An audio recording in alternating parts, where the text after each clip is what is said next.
Your video is not turned on, though. It is not. It is now. All right. Thank you, Tiffany. You're welcome. Like whack-a-mole on the video.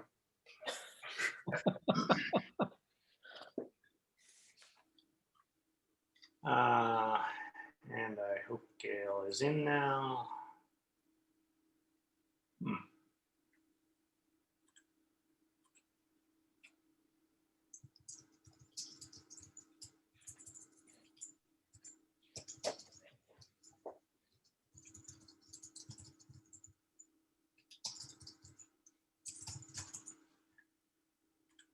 All right.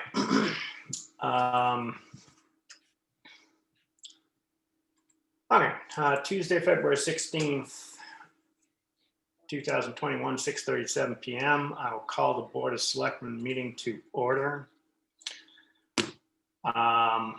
Sorry for the late start. We had a little bit of a technical hiccup with the Zoom schedule getting in. Okay, so I think I'll just get right into our agenda. We have a number of good-sized topics to cover. The first topic that we're going to be discussing tonight are dispatch operations discussions.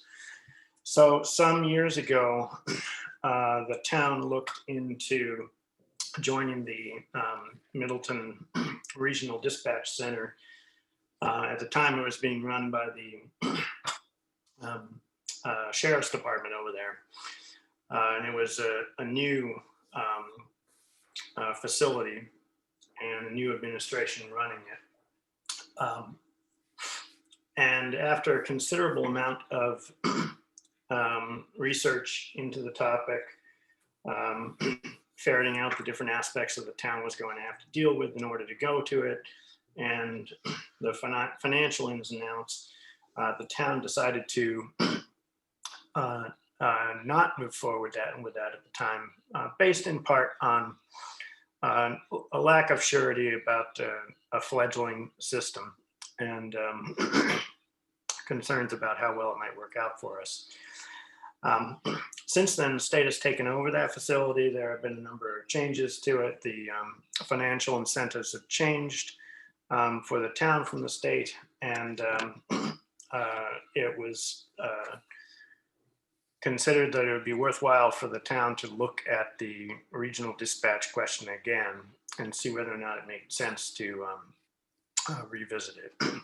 So we asked the police chief and the fire chief and Greg to go through and put together a more detailed set of things that we would need to do in order to move to the regional facility. And we're going to hear from the police chief and fire chief and Greg on that report today. We're not going to be making any decision about moving to this facility. Before we do that, we'll do a considerable amount of additional research, and there would be public forums before we undertook such a change. So that's the teeing up of the topic for tonight. So Greg, if you want to take it away at this point. Sure, thank you. So as you say, this topic has been sort of on the table off and on for quite a few years.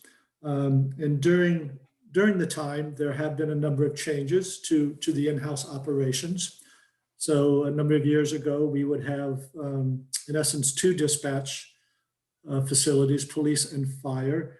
The calls typically would come into police, and they used to be automatically, for a fire call, transferred to the fire station, where a firefighter would take over the call and dispatch from the fire station. A number of years ago, we were able to merge those two functions and have all of the dispatching take place out of the police department.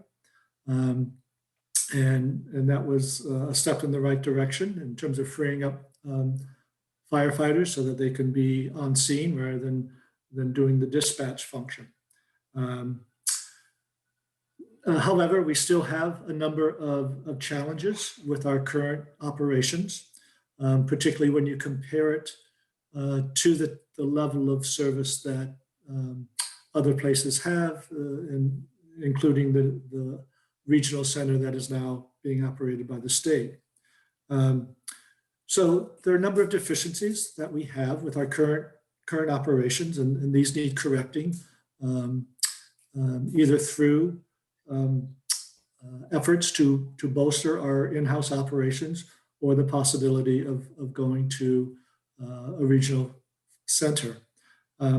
Deficiencies are not because of the staff. We have a very good staff. They do a very good job, but we have limited staff. So right now we have an operation where we have one dispatcher on each shift. We have 3 full-time dispatchers. They each take an 8-hour shift Monday through Friday.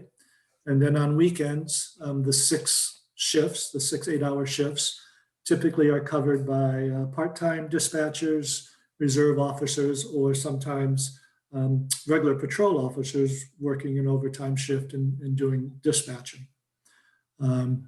So again, those folks do an excellent job with what they do and are able to handle calls. The challenge that we see is in the equipment that we have. And also, if we have a large fire incident, it really requires someone handling that fire call 100% and not being required to handle other calls simultaneously. So we do have a protocol where we try to bring somebody in when there's that large incident in order to have 2 dispatchers, one being dedicated to the fire incident and the other handling any other calls that are coming. Obviously, that it isn't instantaneous in terms of having that second person appear. So there's a delay there that is some cause for concern on the fire side. The other deficiencies that we have, as I mentioned, some of our software in particular, we're working off of an old dispatch tracking and recording system. And if we are to remain in-house, that would need an upgrade. It's an expensive purchase. It's about $150,000 for the purchase of the software, and then it has an annual operating cost as well. We also could do better in our training in terms of formalizing some of the fireside training aspects of dispatching. It's something that has been talked about and some manuals put together, but we really haven't gone to the extent of providing the comprehensive training that our dispatchers really should have if they're to be fully versed in fireside operations. And obviously all of these have a cost associated with them. As I mentioned, the software can be expensive to do. So the struggles we have are some staffing challenges, even with keeping one on. We have struggled recently with the part-time people and having a sufficient number of reserve or part-time dispatchers to fill in. So getting weekend coverage can be a challenge. We have the antiquated software that needs updating. We need to do a better job with training. And then, of course, the financial piece. So there are two ways to go. We can continue to invest in our in-house system to improve upon the service that we're providing in-house, or alternatively, we could look towards moving to the regional center that is being operated in Middleton. So at a high level review in terms of sort of pros and cons, keeping it in-house, you certainly maintain the maximum amount of control. That is our operation and our people, and we can set the policies and protocols that are followed. Also having it in-house means that the dispatchers also monitor and can service the lobby so that we have 24/7 coverage of the police lobby for when it is needed. It doesn't see a lot of traffic it on a typical day, it's one or two people that are coming into the lobby. So it's not a heavy amount of traffic to service. But when someone wants to access the police and the police station, obviously it's nice to have that available for people. And I think a fourth advantage of being in-house is certainly strong dispatcher staff and strong dispatcher resident relationships. So you can build up those relationships more readily if you're running the dispatch operations from in-house. On the regional side, in terms of sort of the high level advantages, there are multiple dispatchers always on duty. So when there is a large incident in town, you can be assured that there would be a dedicated dispatcher to that large incident, and there would be other dispatchers able to take the other calls. So that is available 24/7 at the regional center. The training is sort of state of the art and is continuing for those dispatchers. We could try to replicate that in-house, certainly. We are not there yet, but it is something that the regional center has put into place. Another advantage from the regional center is that it's a turnkey operation. We don't have to dedicate management supervision time to it. On the downside, we don't have total control over it. So we would just serve on an advisory board and provide input, but we would not be making the ultimate decisions of how operations are at the regional center. The regional center provides all the equipment that is needed, and they provide the service and the equipment currently at no charge to participating municipalities. A downside there is that we don't have a guarantee that would remain into the future. So it's attractive now financially, but there's certainly things could change. You don't know what funding needs may come up and what requirements that they may require participating municipalities to contribute in the future. So cons on either side. So we do have a higher operating cost in capital expenses if we keep it in-house. Though the bottom line savings would depend on how we make up for some lobby coverage at the police station. So depending on how we structure that will depend on the ultimate amount of savings that we might see. Again, on the in-house side, we do have some staffing and training challenges. Not that they're insurmountable, but they do exist. And again, that staffing for large incidents tends to be a challenge in particular. Some of the cons on the regional center, like I mentioned, that advisory board only, so no direct local control. We lose that lobby function that we currently have with our current dispatchers.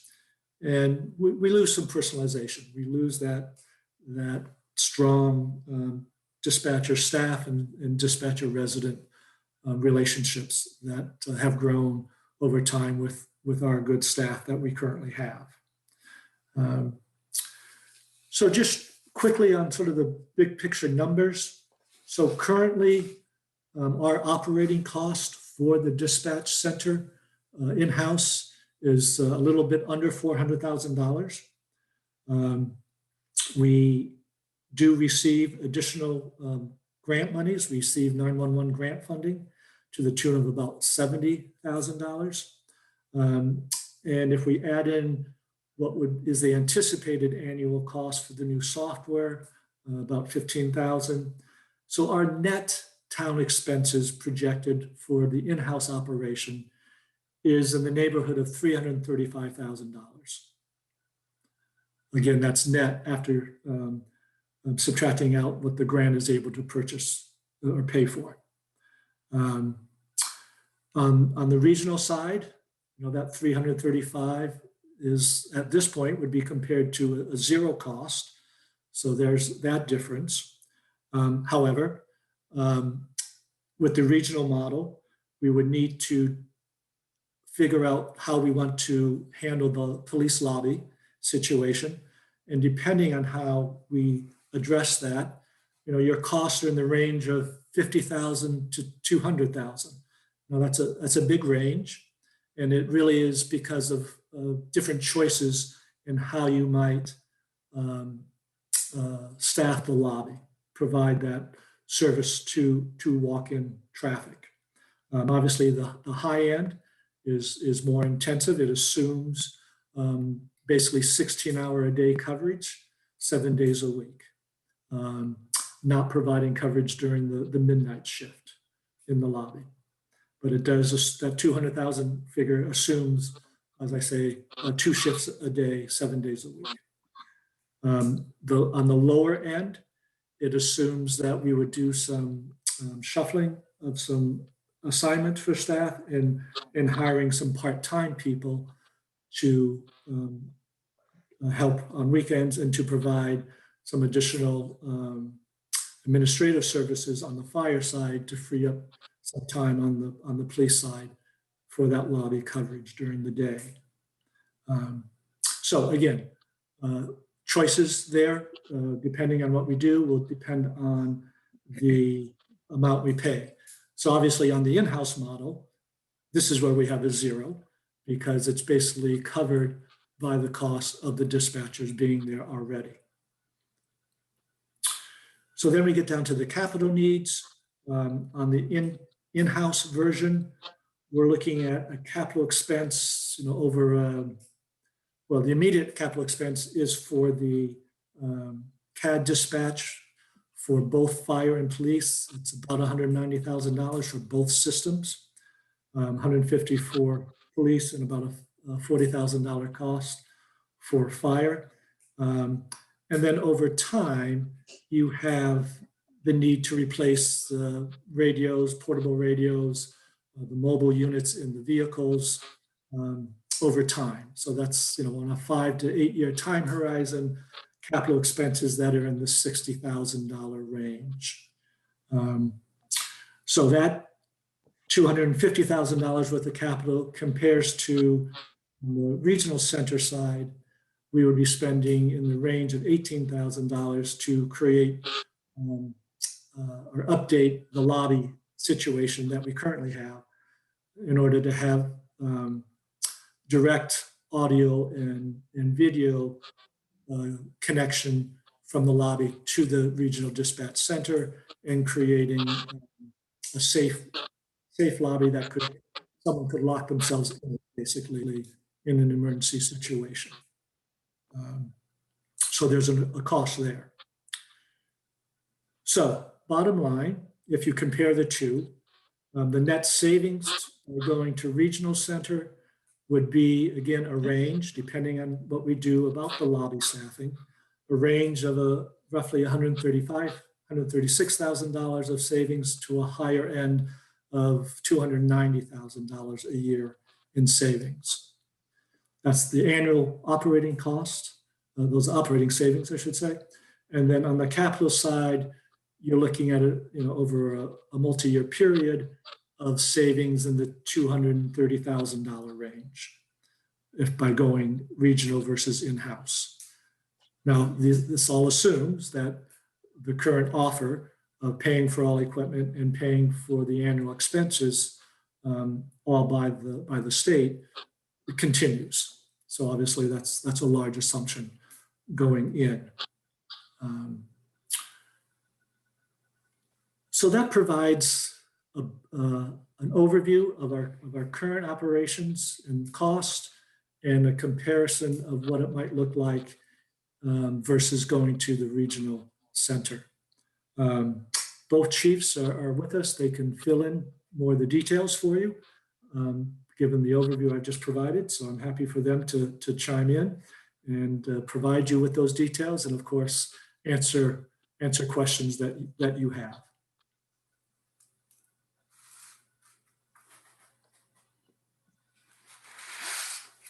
I think maybe what we'll do is go around the board and see if we have questions now, and then see if we want to get some additional fill-in or comments from both chiefs. Jeff, you had a question? I do.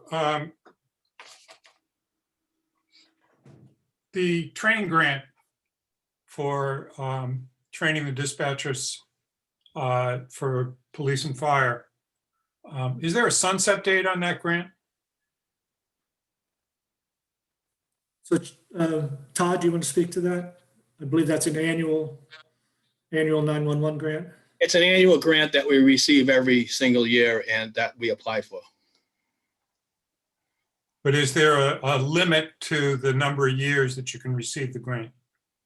No, as long as we have a PSAP, we can receive the grant. Okay. I believe we've been receiving that grant for an awful long time, and certainly predates me, but we've had it every year. So we've been receiving that for how many years, Todd? Do you know? Oh, I don't know. It's well, at least 15 or 20 anyway. Yeah. So it seems pretty stable. At about the same number, Greg or Todd? No, it increased when we started to take our own wireless calls. I think that was in 2016 or 2017. So it is somewhat volume dependent, is my understanding. Correct. Is this a $70,000 grant or is this another grant? That's the 70,000 that I referenced. Okay. Is that specifically for training or? Training and equipment. So it's a support and incentive grant for training and equipment, and then we have the other for salaries. So it's all mixed into one what we call a law enforcement grant. Todd, may I ask a question, Eli, a question of Todd? Sure. Yep, definitely. Does the police department's accreditation have any impact on this grant? No, this is all state 911 money. So the accreditation affects what we do in dispatch, but not the actual funding. Okay. Thank you.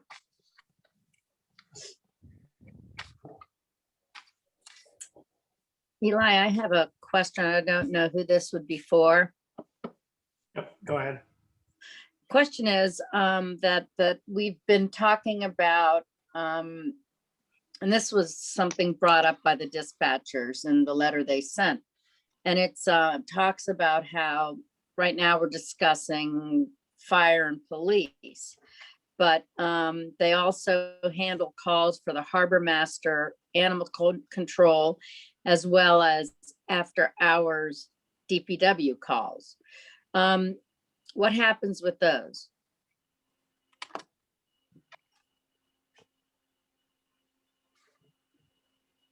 So I believe that those could all be handled by the regional dispatch if we would like them to.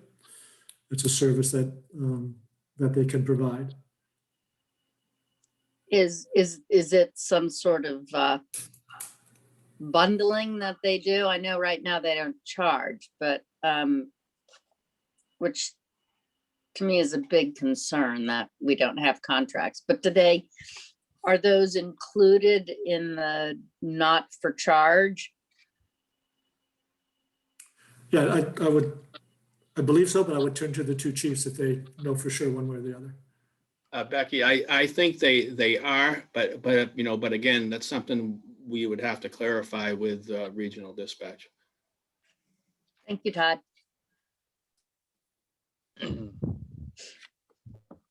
Greg, the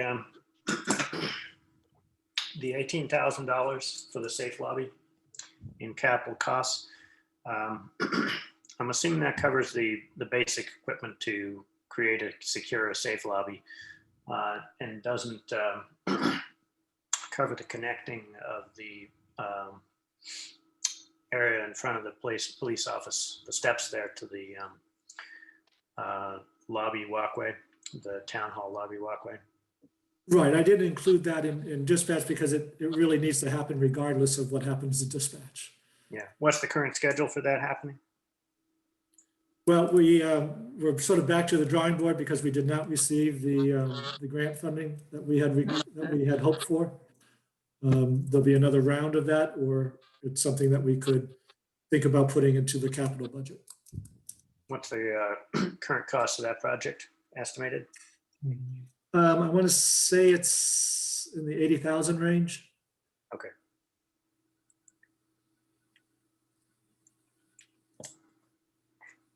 That's all my questions right now. Other board members have particular questions about the write-up that we've been given? Yeah, Eli, one more question I guess I have. So the board last made a decision to stay the course back in 2015 when this whole regionalization was just starting out. So it's been operating for about 5 years now, I guess. And I'm just curious how many communities it's grown from 0 to how many communities. And I guess back then it was the sheriff's office that was operating it. And the state is now operating it. But do we know about how many communities it serves now? Yeah, I believe there's five communities participating. Okay. It's been at 5 for a while now. I don't think I know that at one point Beverly was going to join, but then they bowed out. And I believe Amesbury joined and they were going to bow out, but have they stayed in now? I'm not. Yeah, they're still there. Yeah, okay. So I know that Essex and Middleton and Topsfield are part of it, Amesbury. I saw that. Yeah. I'm not sure who the 5th one is. Greg, I have another question. I'm not sure if this goes to you or Chief Cleary, but the question is, the information which the chief, which Chief Cleary sent over talked about the reporting, the software, as well as the mobile data terminals that we would need, that he feels are pretty instrumental. Were those costs factored into your the capital needs? Yeah, so that's that, if you see in the summary, the 60,000 over a 5 to 8 year period. Okay, thank you. And Jason, feel free to elaborate on that. Yeah. So there would need to be an initial purchase to go along with the dispatching, the dispatching software combined with our response paging software. And the mobile data terminals allow us to get information right in the trucks, to use GIS mapping, hydrant locations, pre-plans. And then based on how fast technology changes, it's likely in 4 or 5 years, the iPads or the mobile data terminals we'd be using would need to be upgraded to stay in tune with the software. So that's where there's an initial purchase, and then there would be capital further down the line to replace those. Well, and you also mentioned in there that for immediate needs, if we were to stay in-house, that what you'd like to have right away doesn't include data plan, cell service and all that. Do we have a rough idea as to how much that is? I'm still trying to work with the companies on that. A lot of that's just based on usage. We would, and depending upon how many vehicles we want to connect. So there's a little more technical work that would have to go in to determine what we would actually need for service in the vehicles. They've never had any mobile data terminals, so it's kind of a new thing. And my last question would be, it's not that I'm reluctant to use high tech at all, but I'm guessing this is based on, much of it is based on GPS. So if for some reason we have a problem with satellite GPS, what is the backup plan for something like that? I don't know that there is one. I know it's the same software that the regional center provides. and that they push out things through to the other communities that also have the I am responding paging software. And I know they have redundant systems up there, but I don't know if that would overcome some sort of GIS catastrophe. Well, I'm asking in general for, and this would apply equally to the police department, if the computers were to go down, how do you all then communicate during a fire? We do radios. That's primarily how we do everything. And so you keep that as well. That's your backup. Yeah, I mean, the radios are something we use 100% of the time, all the time. That's our primary method of communication. This would enhance it along with enhancing our paging capabilities, because right now we're working on a homemade paging system that Officer Chris Jones created. So Right. Right. it works well, but it's one-dimensional. So we're at a crossroads of needing new reporting software, either going new or updating our current software, as well as needing new paging software as well. So it's the difference between having it provided for us or us needing to purchase it anyway. Right. And those were all under your immediates, right? Yes. Yep. Thank you very much, Chief. Thank you. Greg, Eli, if I may, go ahead, Ann. Yep. for Greg, I think. How is the Middleton dispatch management organized? You mentioned a board of something that we would have a voice on, but what's the org chart? Where does the money come from? How does it? So the funding comes from the state. They are part of the state 911 system. And again, I have the chiefs jump in here when I'm not knowing all the details, but nonetheless, so the state is funding the operations.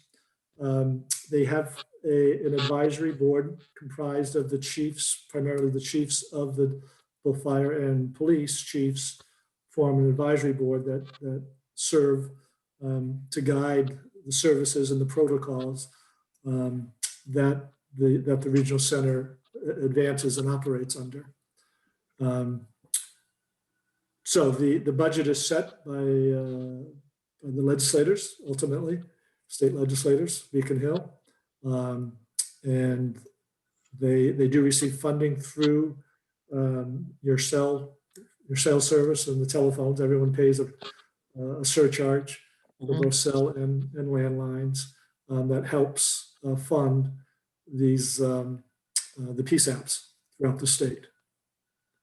So Todd and Jason, please jump in and fill in some more of the details. Well, I know they have a director, an assistant director. I believe they have somebody over training. They kind of have their system divided up. They have one room with the 911 call takers that has multiple call takers with a supervisor in that room. And then the other room is divided in half, a fire side and a police side, usually with multiple dispatchers on both of those sides, along with one or two supervisors in that room at all times. And then they have their regular dispatching staff that staffs the consoles and mans the radios.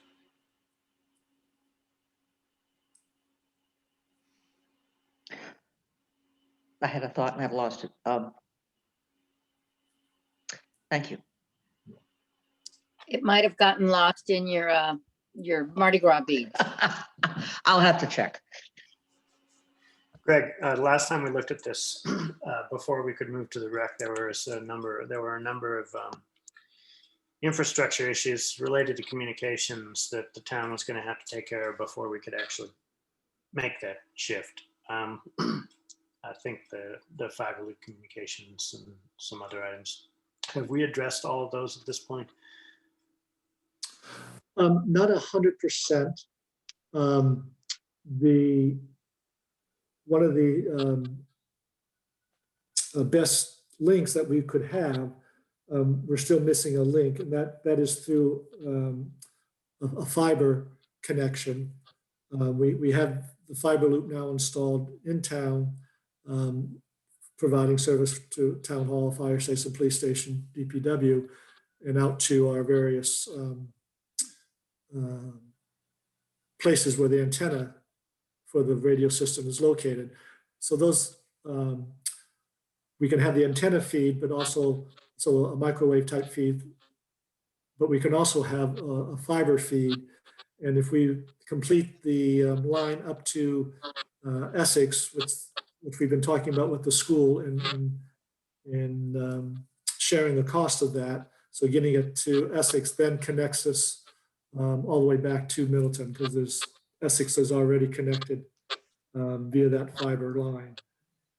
And so once we finish the rest of the way going to Essex, then we will have the fiber loop as well as the microwave. So that would be on us to finish that infrastructure work. Yeah, that fiber, yes, that fiber line. And as I said, that's already been budgeted and with the school. And so we're just waiting to get that bid and done. Okay. Greg, All right. is that a prerequisite, or is that something we can add after we? Well, it's an important piece to the redundancy. So it's not essential, but it's pretty important.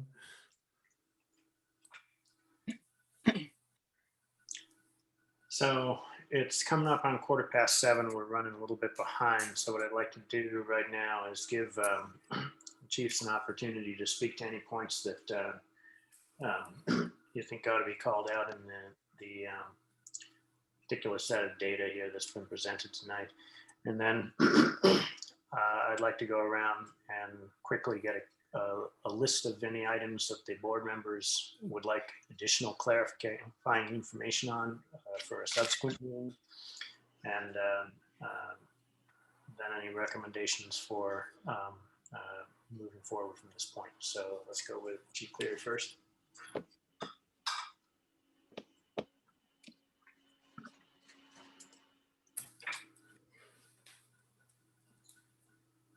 Sorry, did you? Jason, yeah, did you want to Okay. just summarize your thoughts on this? Yeah, I mean, ultimately, as I included in the summary of my letter, that what the Regional Dispatch Center has to offer in design, staffing level, training, how it operates, the redundant infrastructure will only serve to allow us to deliver a better fire and EMS product to the citizens here in town. And not to mention the immediate cost savings out of both the police department and the fire department's budget, as well as the future infrastructure cost savings, given that as of this writing, they do provide everything. They provide all the upgrades. And they have a lot of redundancy and they have a huge staff. And part of it is the dispatchers do a great job here, but they're tasked with doing several different jobs alone that still won't be taken care of if we keep dispatch here without spending a significant amount of money. So if I look to the rec as to being a kind of an overall great product based on at least what they have to offer, I would be fine with staying here if the amount of money could be spent to duplicate what they have at the rec here in town, where they have at least one dispatcher assigned to fire, one dispatcher assigned to the police, and maybe somebody else that's taking calls. Simultaneous calls is the biggest hazard for both fire and police. If it's a police call, like the call out they had the other day, then fire is definitely going to take a secondary role because the dispatcher is very busy with everything involved with the nature of the call they had the other day. Similarly, if we had a large fire, it would inhibit their ability to pay enough attention to the police officers who are just as important. And then a delay in bringing somebody in, a lot can happen in the 15 or 20 minutes it takes on both the police and fire side to bring in a second dispatcher. All the while the phone's ringing, people are standing in the lobby, more 911 calls are going out. And I've been in that situation as a dispatcher before, and it's all hands on deck, but you're the only hand. And it's very difficult. So it seems like a more robust product to go to the rec center. But if we could recreate that here, that would be great too, but it would take significant monetary outlay to even come close to offering the same level of service. And that's not to decry anybody's professionalism, dispatcher or police here, there. It's just doing the best with what you have. And if you don't have all the tools, it's an extremely difficult job to begin with. And those tools cost money. So I respect the job they do here because I've done it before. But it can go a whole lot smoother with more personnel, which means more cost, et cetera, et cetera. Do you have any points you want to bring up that weren't covered in the data tonight? Yeah, just a couple of points of clarification, and Greg covered it pretty much from top to bottom. However, on the equipment side, for the police, we're pretty much adequate for at least the next 8 to 10 years. The only thing I think we agree on is our records management system needs to be updated. As far as the training goes, our current dispatchers already can do the same type of training as the rec for emergency medical dispatch. We use the same vendor, ABCO. And, you know, we've been asking for several years for additional fire training. I outlined them in my report, what my thoughts were on the fire training and what we could do to supplement some of those concerns that the fire chief has. As far as 2 dispatchers on, I don't think we need it. Historically, the call volume does not dictate that. Our emergency callback procedure has worked efficiently, like it did the other day when we had the incident on Mill Street. So I guess my questions are, and my concerns are, is a dark police station, number one. What if we decide to go to the rec, what our operation here is going to look like, because it will definitely change from what we know it as is today. And no one can answer why, if there is going to be additional costs down the road from the rec. So say they have 5 agencies in there now, and they max out to the number of 13, and then they come back to the town and say, we need X number of dollars to maintain your dispatch, and then we would be without a PSAP, and we would be maybe spending more money than we spend now. I outlined what it would look like adding additional staff for our dispatches, and it kind of had a cost savings of not much, but some. And the only other question that hasn't been answered is, you know, like I said, why haven't other departments or other cities and towns gone to it if it's such a attractive item being free for these communities? So that was my only comments. Okay.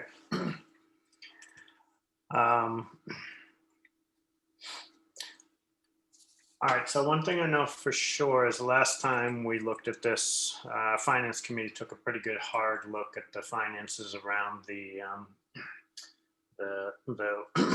transition, what it would take and how it would benefit us. And numbers are different this time around. So I think for sure, one of the things we're going to want to do is get the Finance Committee to weigh in on this report and provide some input to us. Other than that, do board members have other items that they want to get some more information on? And you mentioned the org charts, I think, and the roles of the advisory boards. I think we could use some more information about the current organization of the rec. Other board members? Yeah, Eli, I have a question, and really it's Chief Fitzgerald, his last point. This this regionalization operation has been there for about 5 or 6 years. I assume it kind of serves all of the North Shore. There have to be 30 or 40 communities up here, and they've only got 5. And I'm really kind of curious what these other communities, and I assume they have looked at it or are aware, and maybe if they're, everybody's got a different reason, but I'm sure that you speak with your colleagues in a lot of the other towns, and this is a topic that's come up, and I'm interested. Yeah, that's something worth following up on. Yeah, so I'd be interested in what the other towns are thinking and why. Well, are we missing something here? All right. Eli, if I may. Yep. I have just a couple of questions, one of which is specifically for Chief Cleary. And I'm just curious, it just, when you were doing dispatch and you said you were in this situation where it was whose calls get attended to, fire, police. I'm just curious, was that a community of a comparable size to Manchester? It was several different times when I dispatched in Salem, New Hampshire, just exclusively for the fire department. The fire department dispatched the fire full-time out of the fire station, and police had dispatchers full-time out of the police station. So it would even get busy for me because I would be taking the fire calls and we would have multiple fire events.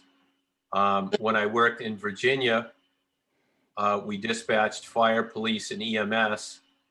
And we had 2 dispatchers on at all times. One took the telephones and handled the fire EMS side, and one handled the police side and all the record checks.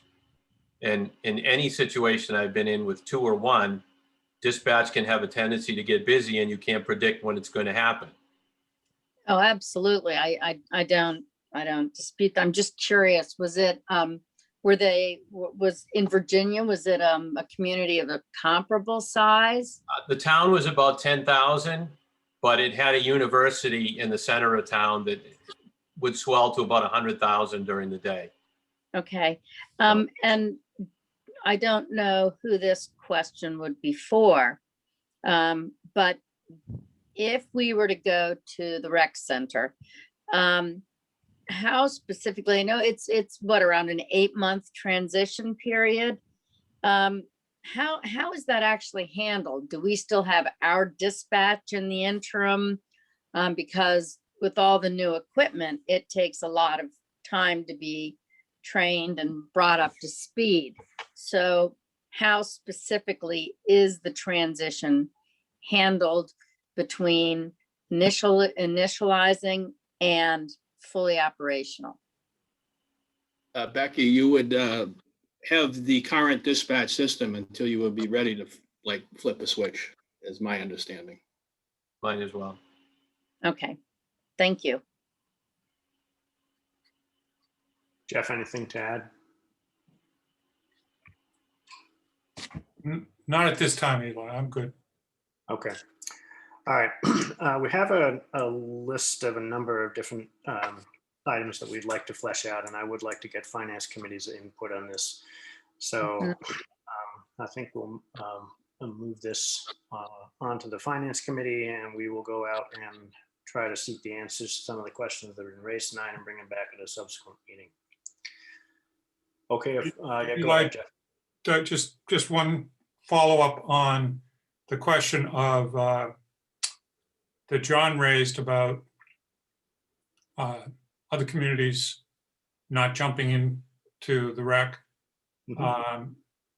And my question is, who is going to be responsible for that follow-up? Well, I was going to suggest that I follow up on it with Greg. If any other board members want to be involved in that, raise a hand. There's Mr. Bob Returner volunteering. Awesome. Okay, we'll split the effort up and we'll bring the information back. All right, let's moving on to agenda item number 2, compost facility discussion. We originally allotted about 15 minutes to this. try to move through this quickly. Greg, you want to tee us up? Sure, thank you. So I think as folks know, we have been working towards developing a new compost facility at the transfer station up on Upper Pine Street there. And we were able to, after some delays and waiting to get DEP approval to move ahead, we were able to go out to bid with a request for proposal. And this past January, and we did not receive any responsive bids to the request. We did have one vendor with a submittal, but it fell short of the requirements and not meeting the specifications of the bid documents. And so, we were faced with needing to pursue an alternative route. In talking with our current vendor who handles picking up the compost and is currently operating the site up on Upper School, they were the vendor who submitted the one bid that it was not 100% complete. They remain interested in a plan B, and the plan B would be scaling back the operations a bit, a smaller facility. And in terms of our process, we would have basically more of a turnkey operation. So we would basically go back out to bid to seek to lease the land to a vendor, and it would be up to the vendor to propose what they, at their expense, would want to construct and want to operate. So it takes us, simplifies the process by taking us out of the business of sort of dictating the scope of the design of the actual facility. Let that be in the hands of the vendor. It would be theirs to operate and own. We would not own the building. They would be the owner of the building, assuming it would be a 20-year lease at a minimum with options to renew. Now, by the time you're up for renewal, the building really will have been fully depreciated. So if that vendor weren't to continue after the first 20 years, then that would be open to somebody else, or that vendor could continue on. So this plan B that we're suggesting simplifies the process a bit. It allows a vendor to come in and propose their own structure and without having to adhere to a lot of detailed specifications on our part. Gives a little more flexibility to them, but it also removes some of the onus on the town as well, and allows the project potentially to go forward. So we would, what we're proposing is that we go back out to bid on a lease basis with a general description of what we want the vendor to provide in terms of processing the town's compost. And so it would have to be sized minimally, at a minimum, to address the long-term needs of the town. So that's probably in the 15-ton range a week for the town needs. That's assuming everybody is composting curbside. And then they could have a larger facility than that, but not too large, because obviously there's some constraints to the site and just how big of a facility can be built there. And so we would seek vendors to make their pitch as to what they would like to do, and we would pick from 1, 2, or 3, depending on how many responses we get to this new round. So, like I say, it's a slightly different approach. It takes us out of micromanaging what a vendor needs to do. Obviously, we have some performance standards that we want them to meet, which would be in the RFP, but we would leave it up to them as to exactly how they achieve that. And so, assuming you were agreeable to moving forward with this new plan, we would develop the new RFP, get it out back out on the street. Hope to have bids back by, we're middle of February here, so by the end of March, early April, review those bids and have you review what we would recommend as the winning bidder and go forward with that winning bidder for a construction project over the summer, and ideally would have the new facility operational sometime in the fall. So that's a high level view of where things stand right now, and happy to try to answer your questions.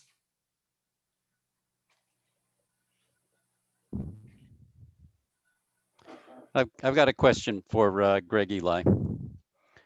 I was going to say I was muted, but I saw Jeff's hand raised, so Jeff's going to go first. Go ahead, John, I can follow you. Oh, all right. Okay, that's fine. I'm sorry, So- Eli. I yield my time to start with to John, but I want time when he's done. I'll have some time left over for you, Jeff. You got plenty. So, Greg, so the first time around was pretty non-responsive, and I understand that there was a little more micromanaging, or the RFP was a little bit more well-defined than going out the second time. Did you have people that came to us and asked a few questions, said, "Hey, this is not for me, I'm not bidding"? Or how do we know it's going to be any more attractive second time around than it was the first time around? So there was an expression of interest from a few other vendors. They ultimately decided not to put in a proposal this last time. So we would hope that we would obtain a couple of those as well as our current vendor. I know that the current vendor is very interested in resubmitting and putting in a complete proposal. I think they learned a few things in terms of the RFP process this last time around. So I am hopeful that we would have a credible response that we could bring forth to you. Okay, yeah, the briefing documents, I kind of got the sense that they didn't have their act together and know exactly what to do, because they were filling out a lot of the paperwork. Seemed a little disjointed. Right, I think there was a learning curve there, and I'm hopeful that those lessons have been learned.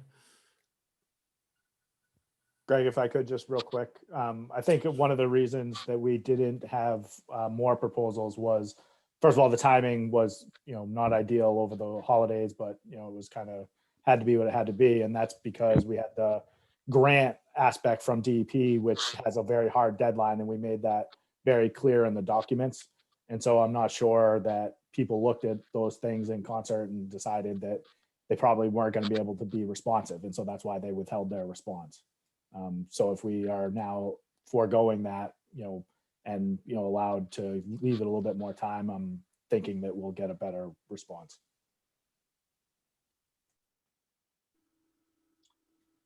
Go ahead, Jeff. Okay, there's, I have 4 different points that I wanted to ask about.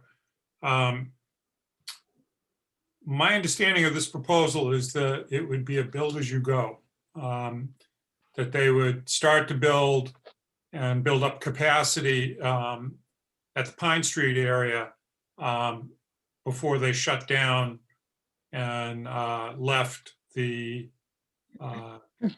School Street.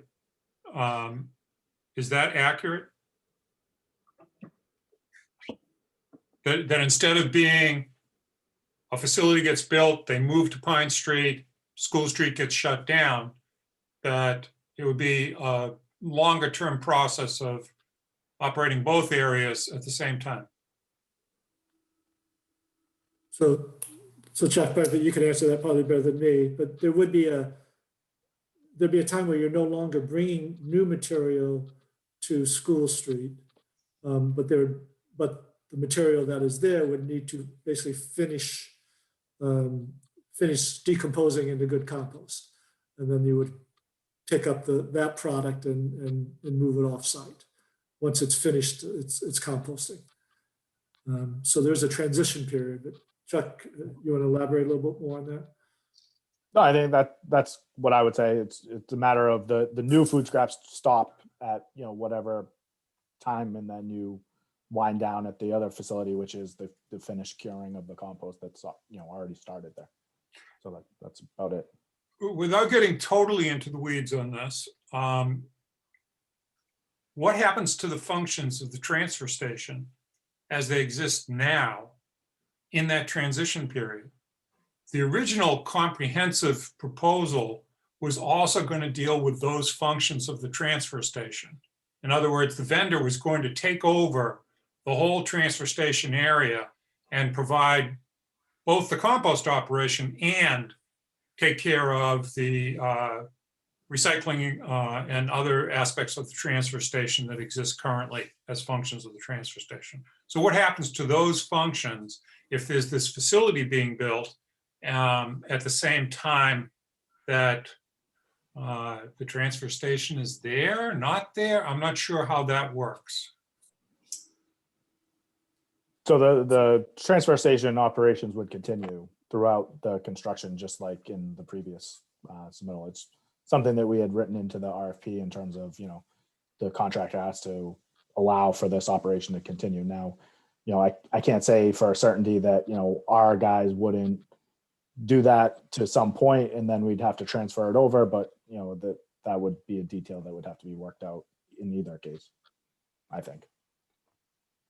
The detail to be worked out in terms of the RFP or the final contract? Well, certainly in the final contract, but in terms of the RFP, just as that facility is being built, we had in there that they would need to allow for the operation to take place, and we gave the hours, days and hours.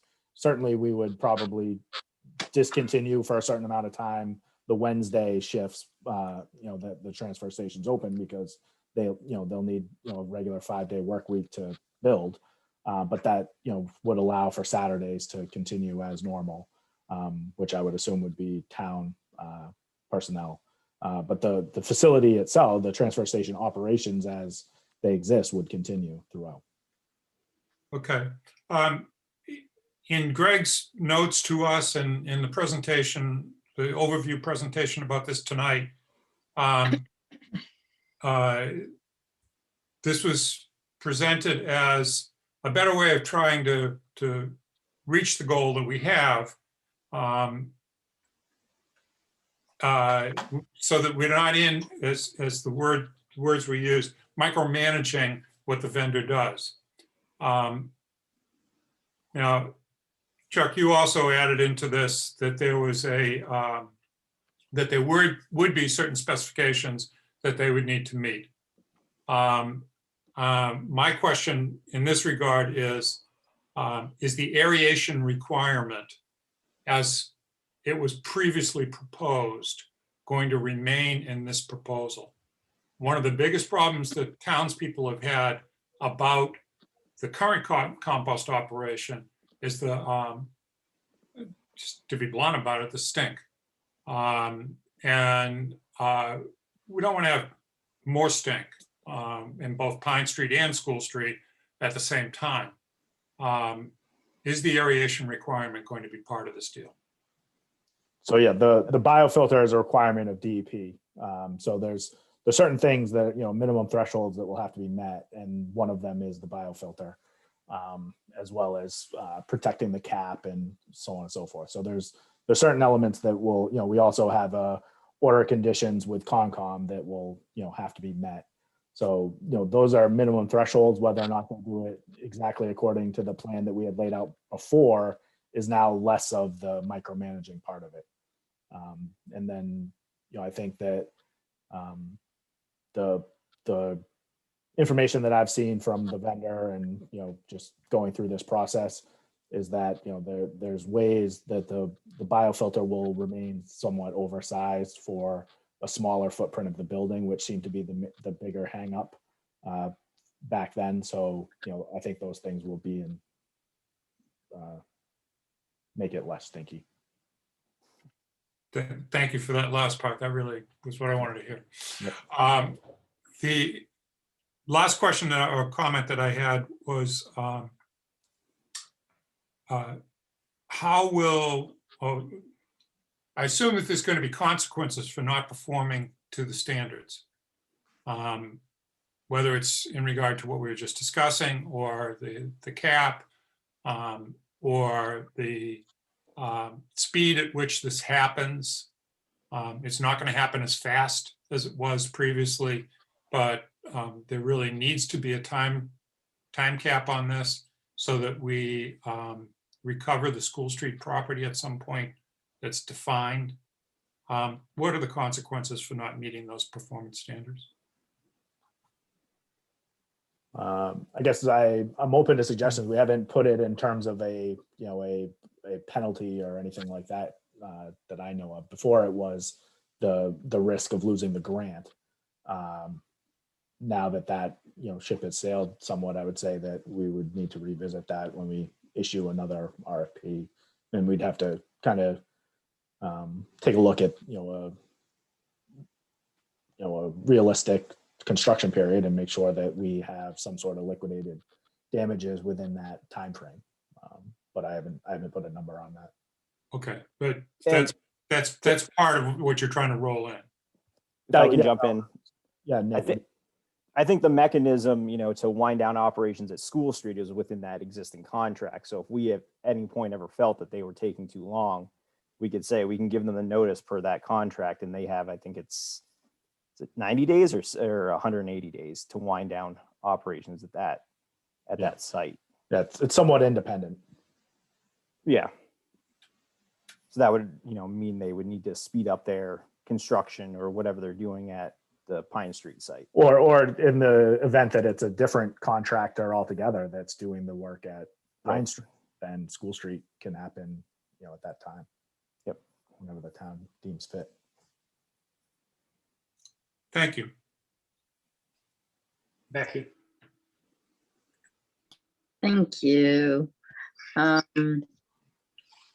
No, wrong thing. Trying to put my hand down. There we go.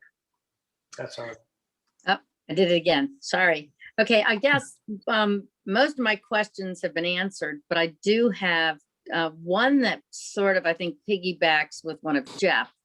And that is, how do we ensure that what's being done at the facility meets both state and local guidelines?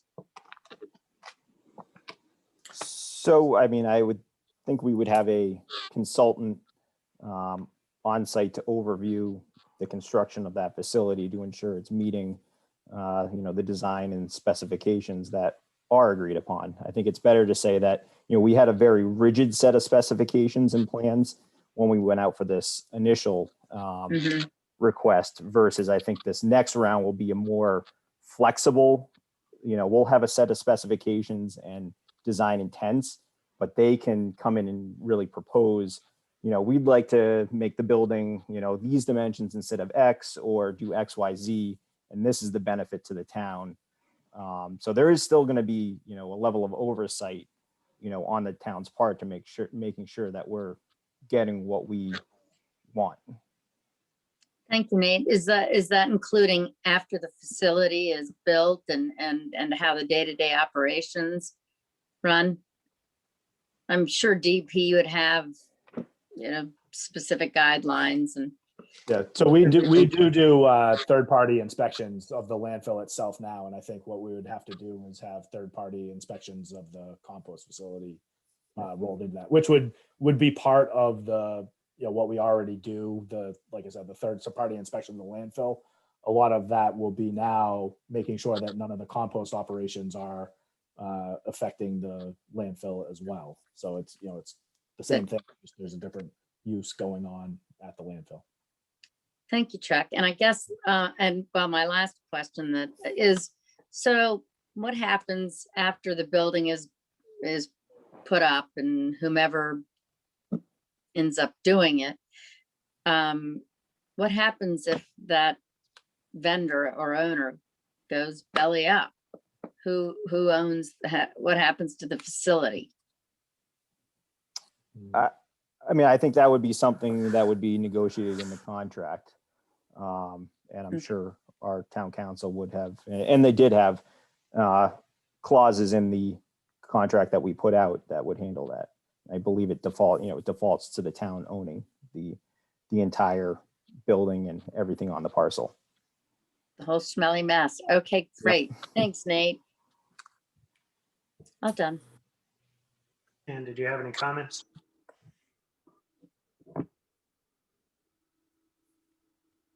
I hate computers.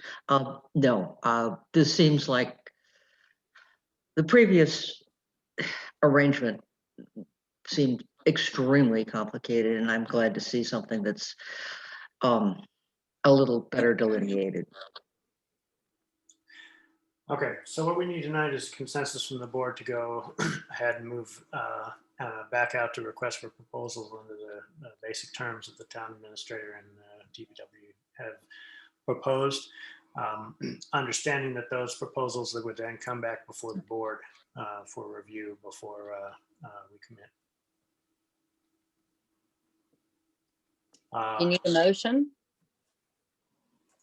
Yeah, sure, why not? We can, if we could have a motion to support the town moving back out to request for proposals for compost site at the transfer station site, per the parameters outlined to us tonight. On School Street, right? Pine Street. Pine Street. Well, Pine to move to school? No, the other way. Okay, so moved. Second, Any discussion? All in favor, Ms. Jakes, Yes. Mr. Bob Turner, yes. Mr. Round, Yes. Ms. Harrison, Yes, rolling votes yes. All right, thanks, gentlemen. We'll give this another round, see what we can do. Thank you. Thank Thank you. you. Have a good night. Night, Good Chuck. night. All right, let's move on to item number 3, which is our annual town meeting discussion. We're could be covering 3 different topics underneath here. One is the date of the annual town meeting. We're also going to cover, to a certain extent, the articles, some of the articles, and some of the logistics and tactics around managing it with relation to the date, and also some fiscal year 22 budget discussion. So after some discussion with Alan and Greg, the proposal that we have right now is that we avail ourselves of Chapter 39, Section 9, and move the annual town meeting date out to the end of June. And the currently proposed date is June 21st. But we're not actually going to commit to that tonight because we need to go, and we did call the school and ask if it would be available at that time. And tentatively, we were told yes, but we would like to make sure that we've got a commitment that the facilities that we need will be available at that time frame. So what I want to do tonight is discuss moving it out, just to decide and commit that whether or not we will do that, and then vote on the actual date when we have everything, have all the information that we need to have in order to do that securely. And Alan, do you want to jump in here and describe how you anticipate running the annual town meeting this year? I anticipate that it would be very similar, if not identical, to the way we ran it last year on the football field. Hopefully we'll have the clickers working this time and no fog rolling in.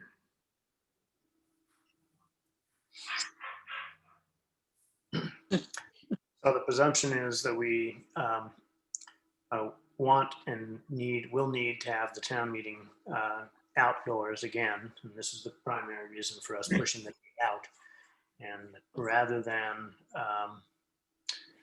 fiddle around and move it a little bit at a time, the proposal is to just simply commit and do it now so that everybody understands where we're going to end up. Just a brief explanation on that score. This year we have 2 options for moving the date of the meeting, which we didn't have last year. If the selectmen have not issued the warrant, they can exercise their authority under section 9 of chapter 39 to move it once to a particular date. The situation we had last year was that because the selectmen had already issued the warrant, that option wasn't available. Section 9 only applies if the warrant hasn't been issued. And so what I had to do under section 10 of chapter 39 was to move it myself, but I can only do it under section 10A in 30-day increments. I think it's preferable, and I think Eli and Greg both think it's preferable to do it just once and not have a serial postponement.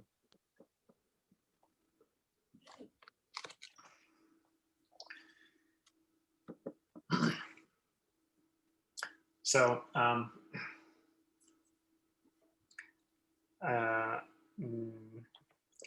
not wanting to tangle up too much of the discussion about articles, the one thing that does go, one recommendation that is also being made is that we keep the meeting relatively lean and push articles that are potentially going to be relatively controversial out to fall town meeting. So that, again, the annual town meeting would be relatively lean, would cover what we need to do to cover statutorily and from a budgetary standpoint. There aren't any articles that need to go to ballot this year. We're not allowed to, we are not authorized to move the town elections out. So they still have to continue in May this year. So we would be having the annual town meeting if we pushed it out into June after the town elections. Greg, do you have anything to add here before we turn it around to the board for discussion? Oh, I think that covers it. All right, board members, comments. Eli? Yeah, go ahead, Jeff. I have just a highlighting comment and a question for Alan regarding dates. The date that you suggested was a Monday, and that's when we've traditionally done our town meeting. But is there, in the notes that we received, there was some discussion about the possibility of doing it on a Saturday during the daytime, which may help with any fog coming in. But more importantly, it gives residents an opportunity to be outside during the day and not in the evening. So is that being entertained as a possibility? And if so, or even if not so, if it were to stay on the Monday, what happens with postponing for inclement weather? Well, to the first question, we've had some discussion about the possibility of a Saturday. There are, pandemic aside, there are a variety of considerations that apply. In a typical year, a Saturday, you're likely to lose young families with children in sports programs. But then you may have an easier time with people who are commuting or whatever. I think it's hard to say which is better, and I don't have any position on it. What about delays, Alan? Postponements? For weather? Yes. Well, I went back, I think 10 years last year, and found that we had never had 3 consecutive days of rain in June. So if we have a fixed date with a rain date 3 days later, the odds would say we're reasonably safe. The other alternative would be to consider tents or a tent. I think we would need either we need several or we need a pretty large tent, because I think we may have a much higher turnout this year than we did last year.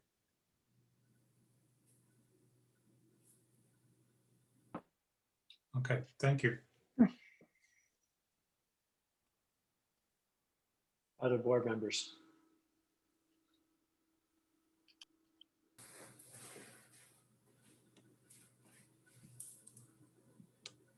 I'm good with it as planned, Eli. And keep our fingers crossed that one rain date is good enough, and a 10-year record seems good enough, I think.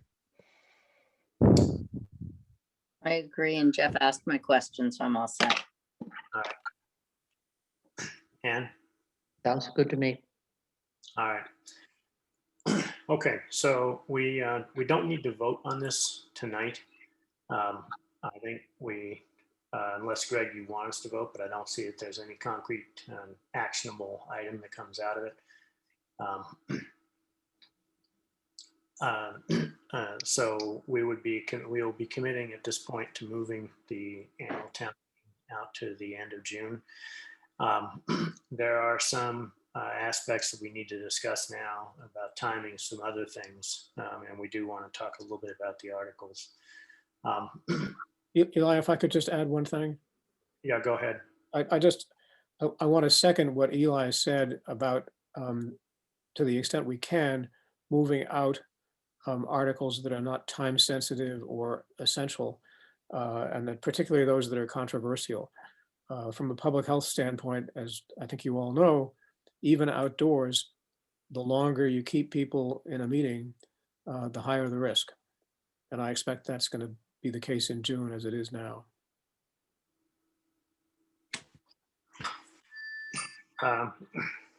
Now, there is, I think, an operating presumption that in the fall, we will be able to hold an annual town meeting indoors. That is an operating assumption that we're running here. And if that's the case, and I certainly hope that it is, we should have available to us the new space in the new elementary school, which will accommodate, I think the number is something like 700 voters if we had that many. It will also allow for much more sophisticated audiovisual displays than we've had in the past. We can put articles and motions and potential amendments for the floor up on a screen in real time where everybody can see them. Now, so one of the items that Sarah Mellish brought up last week when we mentioned we might be doing this is that, so this surrounds the recodification, the zoning board, the zoning bylaw recodification work. It turns out that once the planning board holds their first hearing on zoning bylaw, zoning board of appeals applications that would be affected by those bylaws have to be put on hold until the bylaw changes acted on.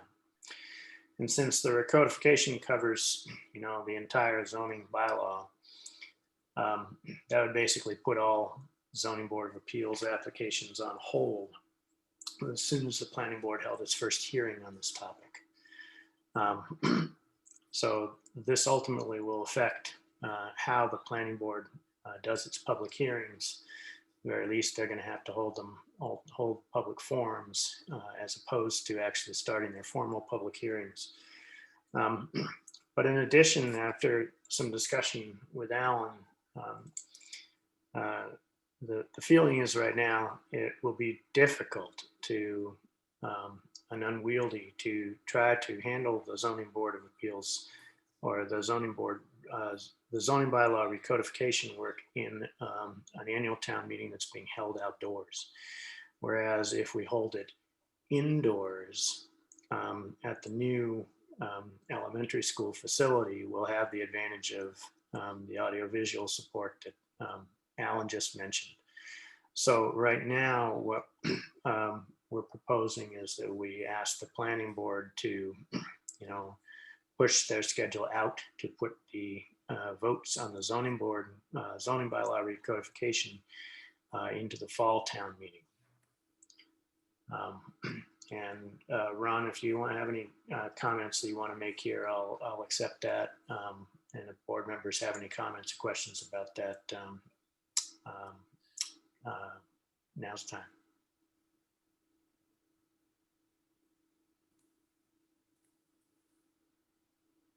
No comments, Eli. We're just going to discuss it with the board at our next meeting. Okay, Elon, one comment if I could. yeah, go ahead, Alan. Yeah, I think at a fall special town meeting indoors with the technical capabilities that we should have available will provide a much better venue and forum to have a robust discussion of comprehensive recodification of the zoning bylaw. Having it outdoors in the spring, even if the weather cooperates, I would be afraid that voters would feel rushed and pushed to get out early before it gets dark, before the fog rolls in, whatever, and not feel that they were being given an adequate opportunity to debate and consider proposed amendments. So I think there's a substantive advantage to pushing it out.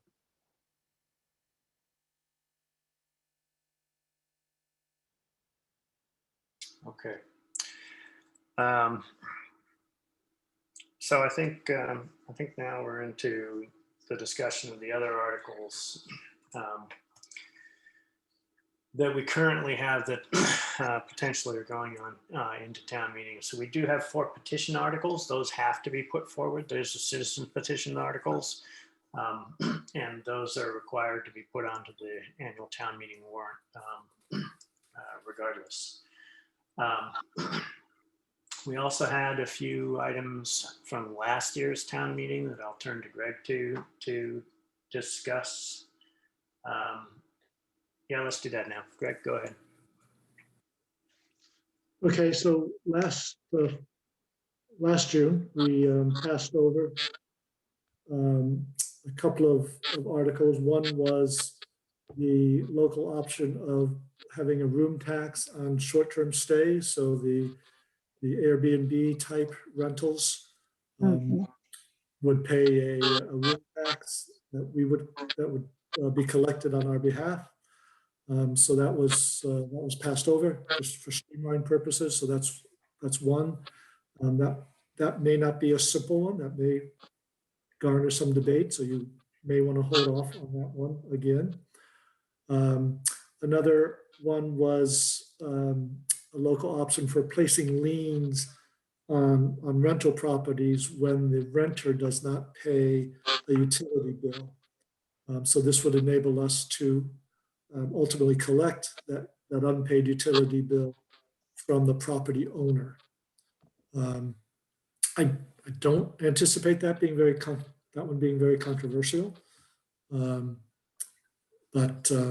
So it's possible that we could proceed with that if you were comfortable keeping that on the warrant. Though again, it's not essential. It's something that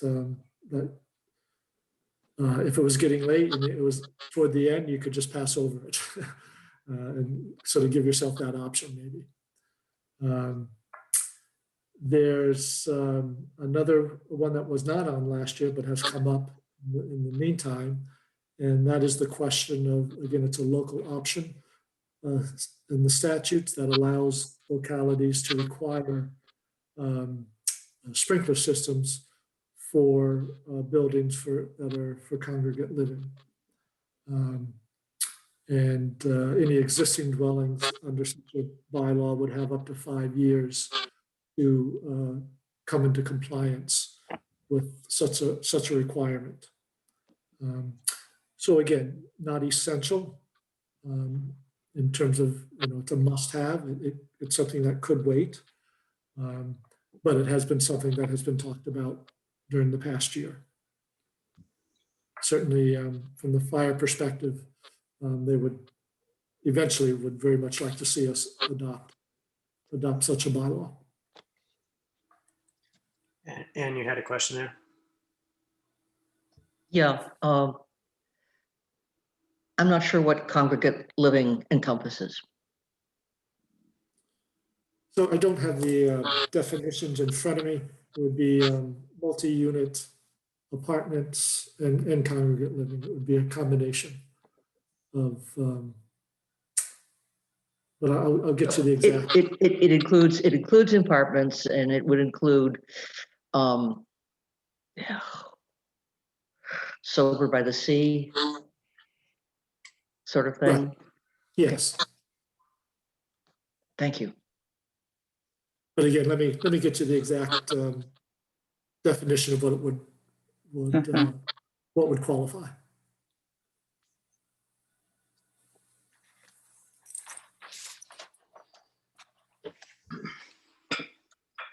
So we don't, we have time to formulate what's going in and what's not going into the warrant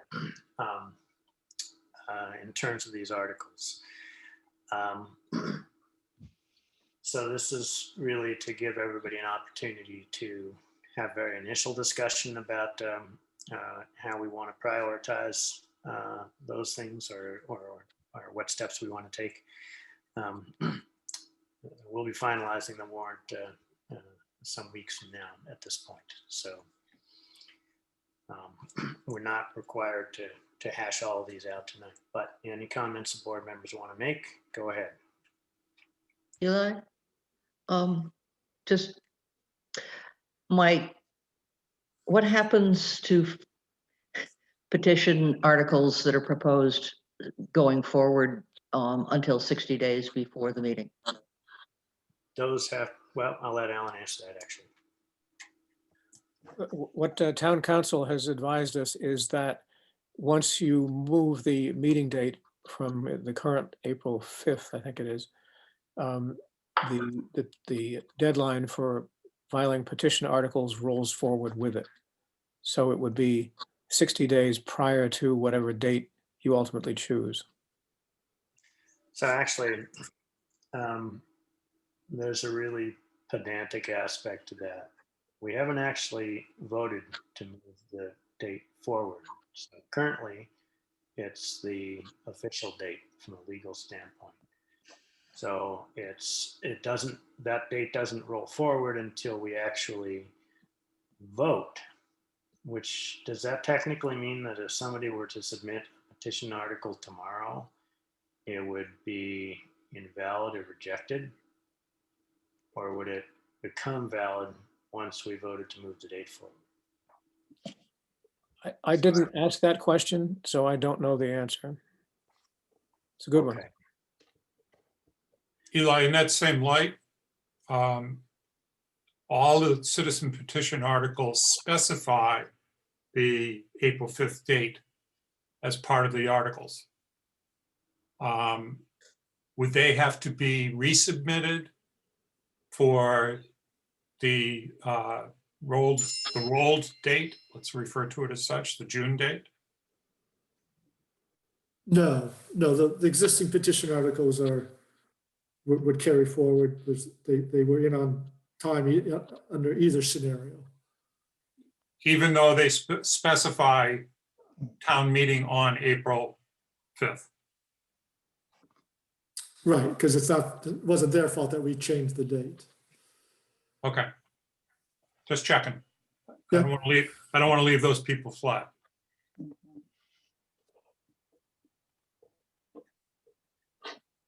One last comment as well in terms of when we actually set the date. That there's a pent-up demand for people to travel. And since we're moving this to a time that's after school is done for the year, it may be important to have a set date, not before school ends, but may be important to have a set date so that people can make their plans if they wish to attend town meeting. I don't want to have people excluded because they said, well, you didn't set it. And then, 30 days in advance or whenever it is that we have to set it, they've already made their vacation plans. If I understand your point, Jeff, I think I agree, which is that I shouldn't say we, because it's really your decision, but it would be desirable to set that date as soon as possible. Mhm. That is my point, Alan. Yeah. If we have the legal vehicle to do it, I believe we do. I would like to do that at our next meeting, which I think is March 1st. March 1st. Yeah. That's good. Thank you. I think that's timely enough.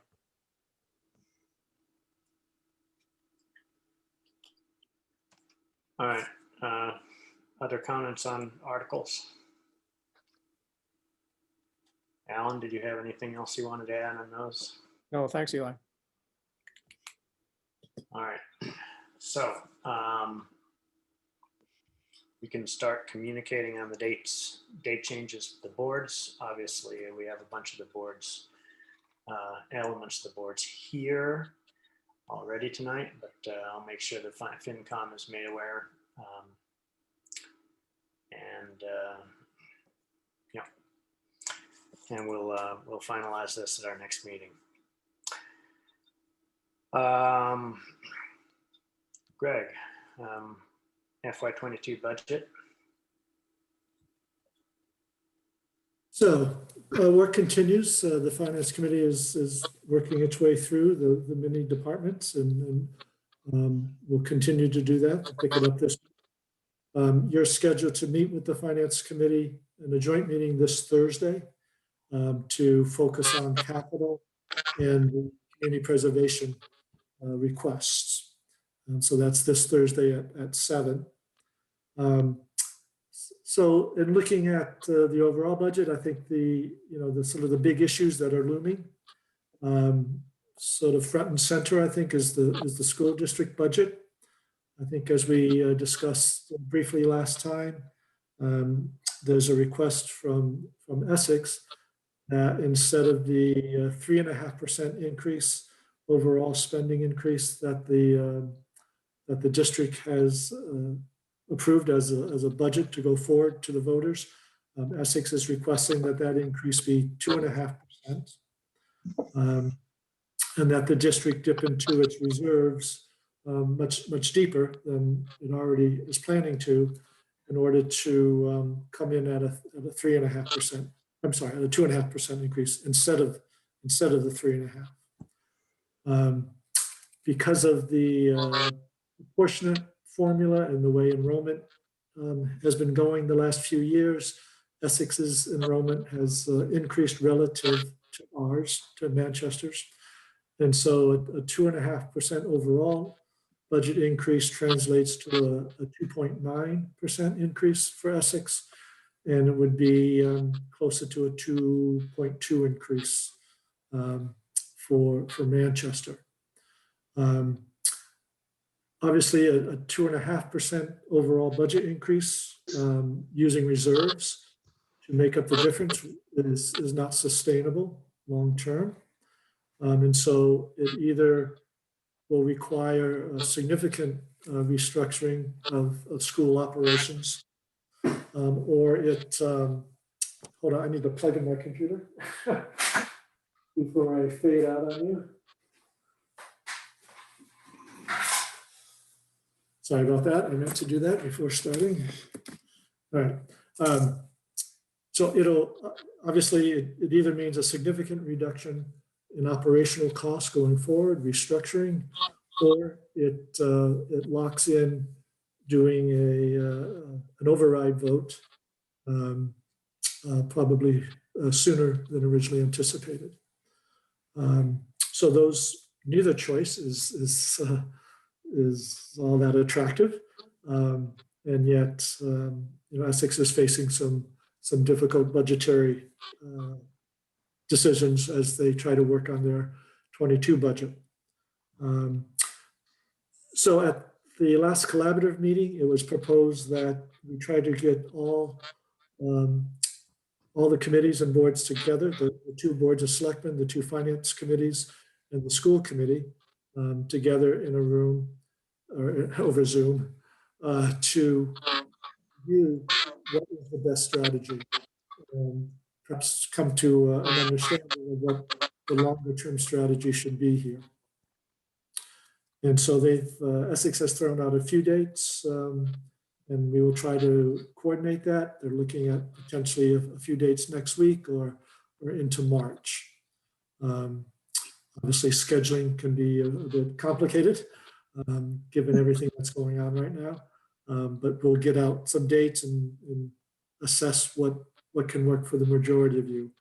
But I do think it will be important to sit down as a collective, both towns and the school sitting down together in order to work through this question of how best to proceed. So that's, I think, probably the biggest challenge in terms of the budget coming together.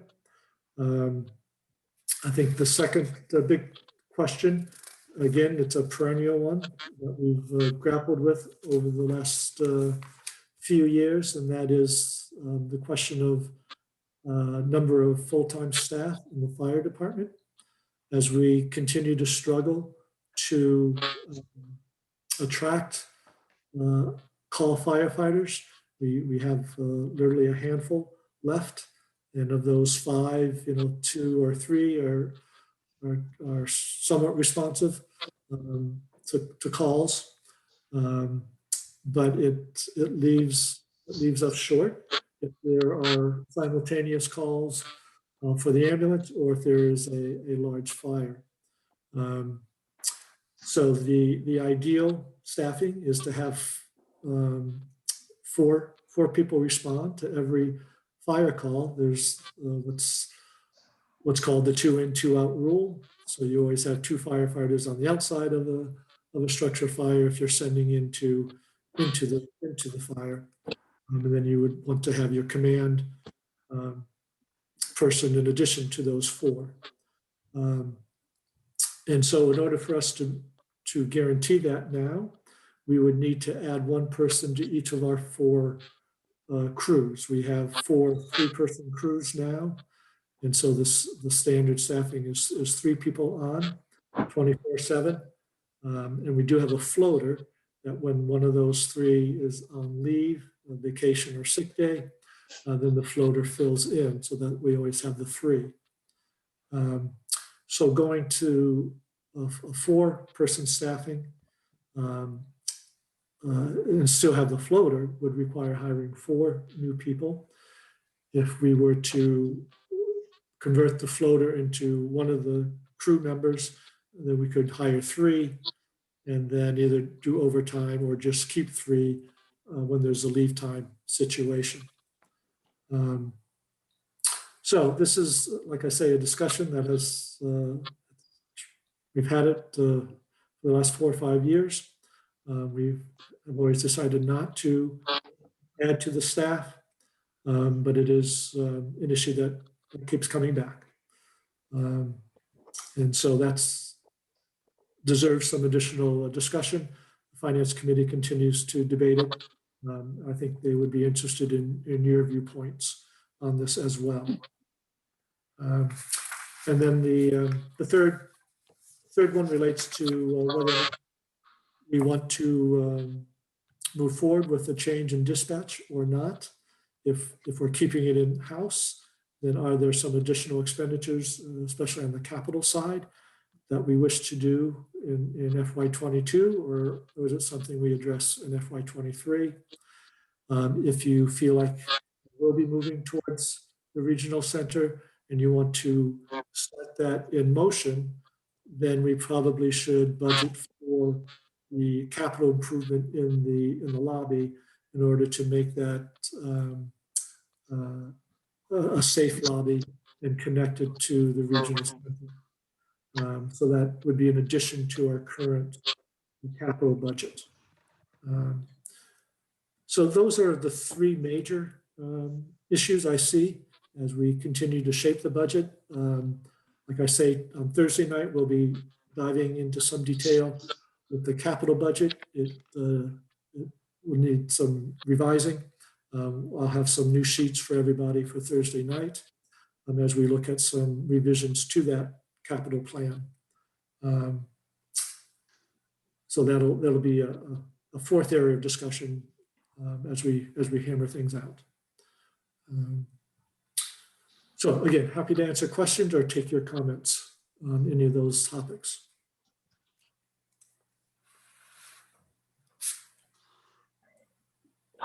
Go ahead, Jeff.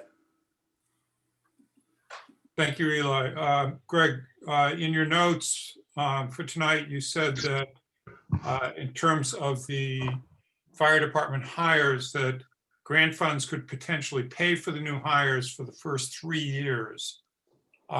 Is that payment in full? Yes, it is. So it's what's called the SAFER grant program through the federal government.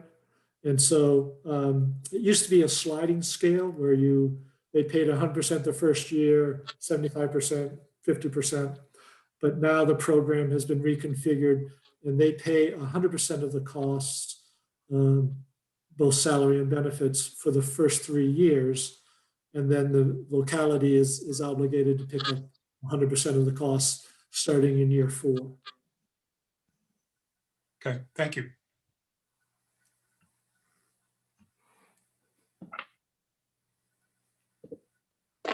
Yeah, Greg, I have a question also. Is there some of the thinking that if things move to a regional arrangement, some of those monies that might be saved would kind of contribute to these fire, to these new firemen as well? Yes, I mean, that certainly makes, from a budgetary standpoint, it certainly makes it easier to do that. So if you were able to save,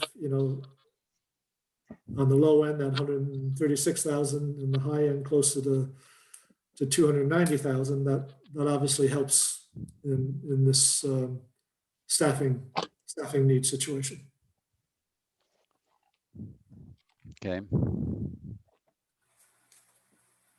I guess my point is that there are always plans for money. There's no lack of what we could do with the money. It's not like, oh, let's save this. Yeah, there's always needs out there. You can't, but it's always, you may get tired of me hearing me say it, but it's always those choices.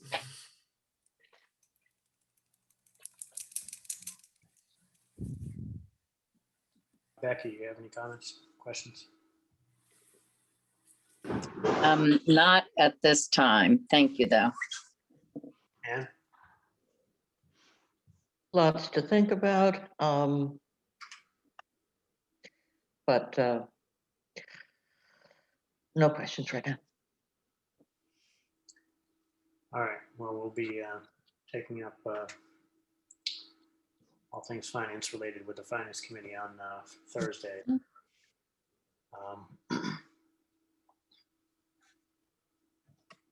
All right, well, then, Greg, unless you had anything else, or Alan, unless you had anything else, I think we're done with agenda item number 3.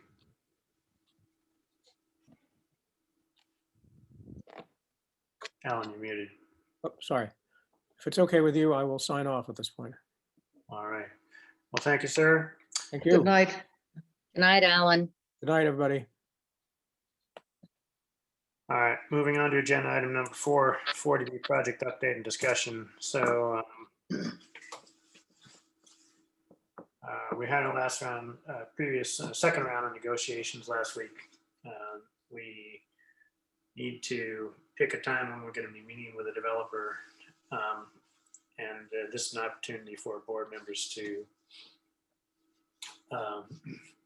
ask for any additional information that we need in advance of that meeting.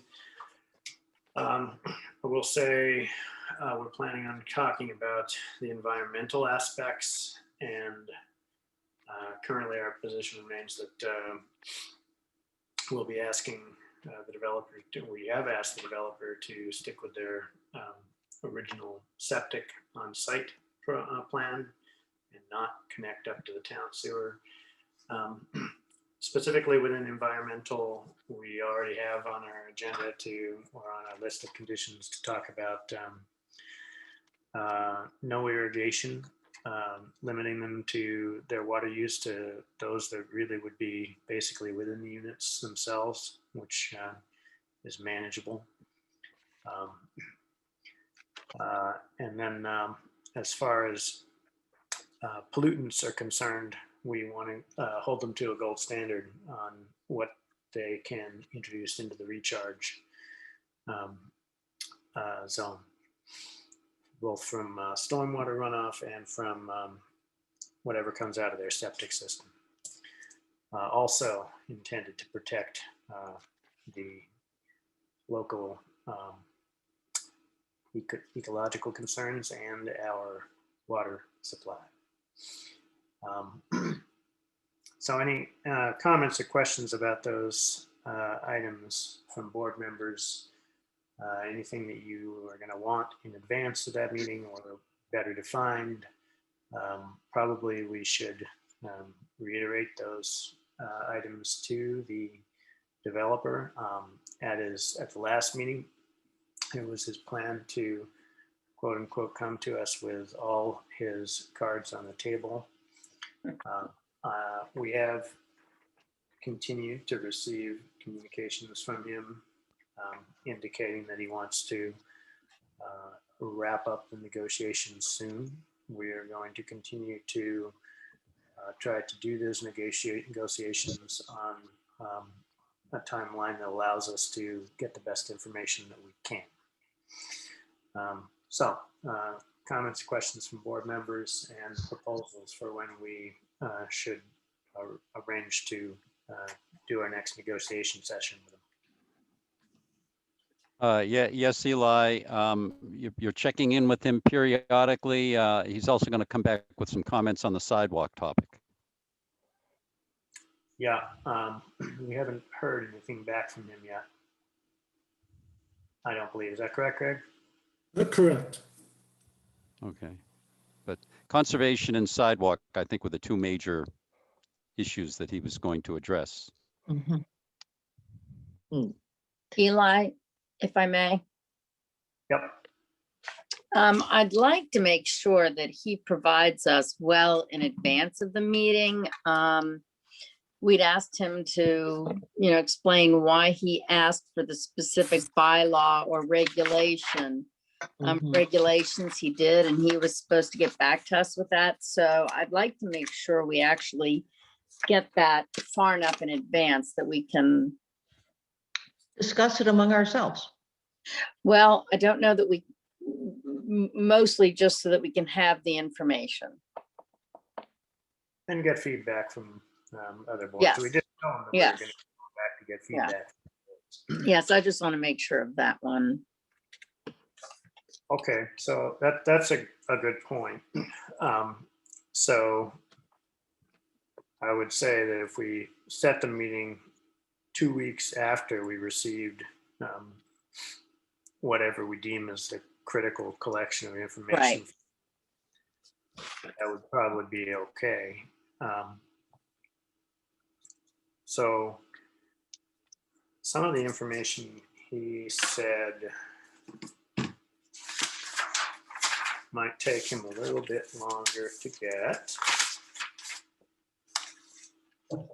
Some of the sidewalk information, the wetlands information, he said this week. So the sidewalk information he thought could be a good couple of weeks out. That's going to be whether or not he can do it in financial numbers. If he comes out, do board members want us to set the meeting 2 weeks after we receive the sidewalk information, or 2 weeks, or a minimum of 2 weeks after we receive the wetlands information, specifically the waivers? Can we say 2 weeks after whatever we receive latest? Yeah, whichever is later. That way maybe he might get it all in at one time. Or not. I'd just say go to the latest. Eli, Yeah, go ahead, Jeff. I was one of the protagonists regarding the wetlands bylaws and the waiver. And it seemed to me in our last session that his approach to this was that he had to have that from the board, that waiver, the waiver of whatever number of bylaws. And that he wanted it from us as part of the agreement. My concern is if we go to him and say, if you get us that stuff, then we can consult with our boards, and that he's going to think that we can come back with a decision about whether we as a Board of Selectmen are going to waive these highly technical bylaws in his application to the state. And I think that that's a mistake. I wanted to know why he was asking for so many. It seemed like, you know, check, check, check, check, check. And he said that he would give justification for every single one of those. But I also don't want to encourage his train of thought that we as a Board of Selectmen are going to endorse a waiver of all those bylaws. So, check me if I'm wrong, but I think that he made that comment or set of requests because in our first round with him, one of the conditions that we put in was that he adhere to all of our wetlands bylaws. I'm sorry, could you repeat that? I think that one of the conditions that we initially put in was that we, in that first list of conditions, was that we asked him to adhere to all of our wetlands bylaws. Yes. Yeah. Which is. That was number 8. Right. That's a fairly broad brush, and the whole point behind 40B, well, one of the big points behind 40B is they get to skip over the local wetlands or conservation bylaws. So we I think his list of waivers was in response to our asking this very general condition, which was going to bind him. So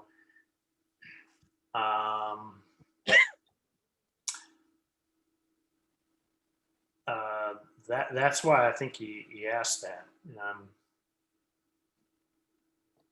Eli, But there's a bit, I'm sorry, Becky, let me just finish this aspect of what I was trying to bring up. There's a big leap between saying adhere to all the wetlands bylaws and him saying, here's 17 or 19 different bylaws that I'm not going to adhere to. And I want you to endorse that I don't have to. So that's just, I understand what you're saying, but it seems like excessive. Go ahead, I'm sorry, Eli, you can take Becky's question if you wish. well, mine was really along what you're talking about. Jeff. I thought at the last meeting that when we were speaking with Mr. Engler, that when we were talking about the wetlands bylaws, that we said specifically we wanted to be able to discuss with Concom. And I thought that was why he was going to be getting back to us regarding what he had cited in terms of, you know, bylaws and regulations. Is that, nobody else remembers that? I think that's correct. I think that's correct. Will 2 weeks give us time to consult with the Concom? Well, probably not if we run necessarily on the regular Concom schedule, but we can ask them to, you know, opine on it more quickly. I think that he's going to come back and all of these regs that he has listed, he has compared that with the DEP, because on more than one occasion he has said, I will meet all of the DEP regulations. Mm-hmm. And I think every single bylaw that he has checked off, if the DEP says 50 feet and we say 100 feet, he checks that off and says, I'm not doing 100 feet. I only have to do 50 feet. Mm-hmm. And I think that's what he's coming back with. And that's why he's saying, I can't comply with these because the DEP says I can comply with something that's not as stringent. Now, I Okay. don't know whether he has evaluated that and looked at it and said, you know, even though the DEP says 50 feet and you say 100 feet, I don't have any problem with any of these 100-foot distances for my particular plot. I don't know if he's gone into that kind of detail here. And there might be So- some negotiation space if that's the case, but Yeah, that's a lot of time to look at stuff. it is.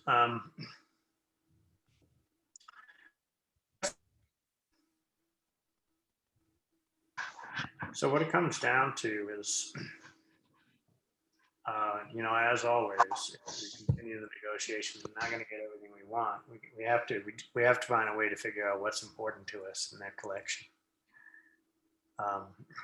And I mean important as in, what would you give up to get it? So is there anything preventing us from asking Concom to respond to the existing request? I mean, he's gonna give us his justifications for those things. And it may be along the lines that John just raised, that, this is more stringent than DEP and I only have to pay ball with DEP. But is there any reason why we can't give our Concom that list and say, can you please respond to this? Yeah, you certainly can, and they're prepared to do that. Okay, because I think that they could get going on that list without waiting for him to give his response. Yeah, they're working on that. They're working on the basic list now. And then the second question is, do we need to run them by John Whitten to have him respond to the comparison that John Round was just making? That is, which of these, we know which of them is more stringent than DEP's. Do we need to run any of that past John Whitten? Yeah, I think the answer would be yes. So if we could get a list of the regs that he raised,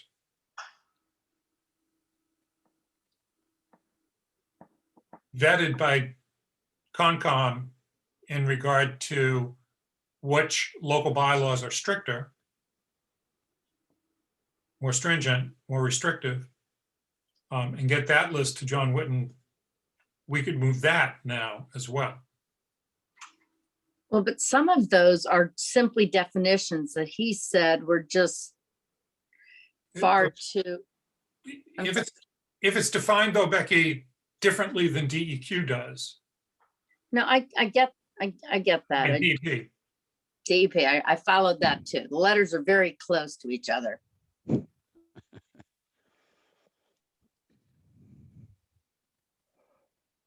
So the alternative here is to say this is an issue that is going to require a lot of analysis and probably consultant review. And it may be something that you leave for the ZBA to deal with, and they will ask the Concom to have their peer reviewer assist with all this in the ZBA proceedings. That's just an alternative. You don't, obviously you can deal with it now, or you have the option of saying, these are really the details of the project that need full review by Concom, by a consulting wetland specialist under a peer review process that is best left for the ZBA. I mean, ultimately, if we write a condition, what we're going to do is we're going to take his list and we're going to invert it, right? And we're going to say, developer agrees not to ask for a waiver from the following wetlands bylaws. Right, otherwise we're tying the ZBA's hands. We are, and I, as Greg said, these are deep waters. And I just assume, I think we should look at his list, and if there's anything that's obvious and simple, go ahead, but if there's anything that we think needs deep study, that I think it should be pushed off to the ZB. I think Eli has a good idea here. I mean, for example, they said, I don't like 1, 3, 5, 7, 9, 11, 13, et cetera. And he has really put it in a sense that it's non-negotiable. It doesn't meet what I want, and I don't have to meet it. However, 2, 4, 6, 8, 10, and 12, he hasn't said any problem with those. And so we can certainly hold him to all of those others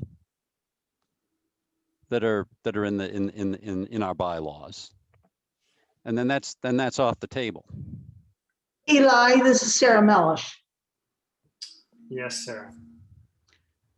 I think that what people need to take into consideration is the more waivers you grant, the less opportunity you give to the ZBA to impose conditions. And if we impose conditions, if they don't like it, it's my understanding it goes to the court system rather than back to the state for approval. So my understanding, for the wetlands, when he goes to get waivers from the conservation laws and the wetlands restrictions, he doesn't automatically get those waivers. He has to go to the state period to get the waivers. Oftentimes they'll just give them to him, but he actually does have to. The only way that we really can constrain him is to get an agreement with him which says that he won't ask for any waivers for particular sections of the bylaw. So I don't actually view this as us saying, hey, yeah, we'll grant you waivers at the Board of Selectmen level from the following parts of the zoning bylaw or the conservation laws. Like I said, I meant it when I said we would invert it. We're going to flip it around and only present conditions based on the ones that we don't want them to appeal.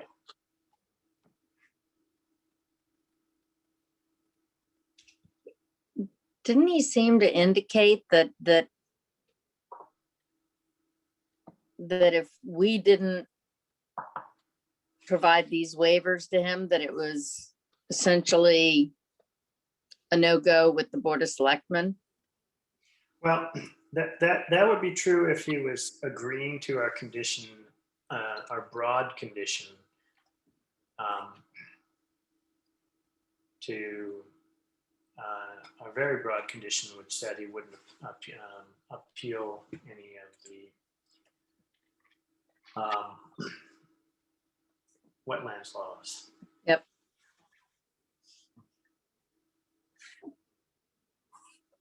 Now, Jeff,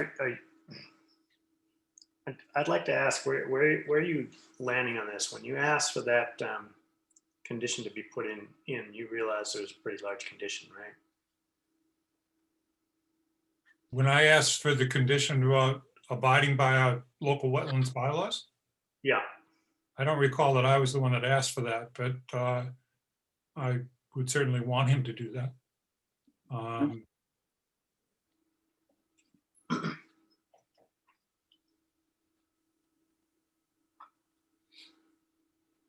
I mean, if there's two perspectives. The perspective is if we grant waivers,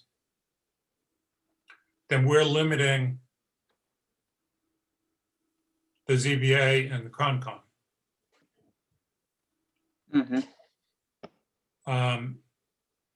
The second perspective is that we get out of the granting of waivers or of asking for compliance with the local bylaws and leave it up to the ZBA and the Concom to address this directly with the developer. Right, unless there are particular areas about the local bylaws that we really, really feel extremely strongly about and want to provide cover for the zoning board that the zoning board can't otherwise acquire, right? He can appeal any of those wetlands bylaws to the state and get waivers granted by the state, unless we do something to pin him down. Right.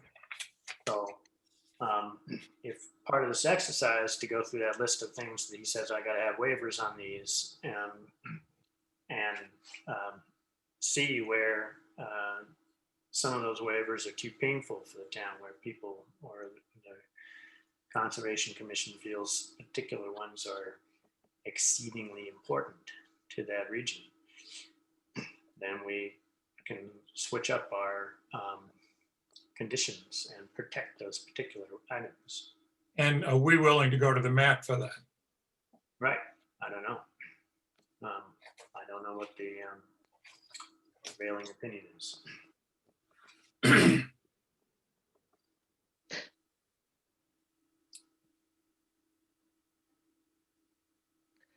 Without knowing what those regulations are, it's really hard to take a position.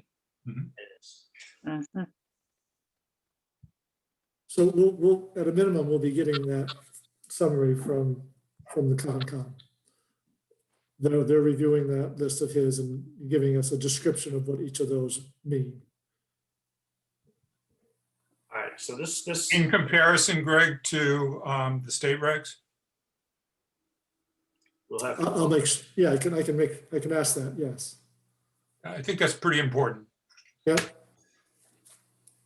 So we're clearly going to have some additional discussion around this after we get some more information at our board level. So that's going to be March 1st. So the earliest that we would meet with the developer again would be March 4th. And I think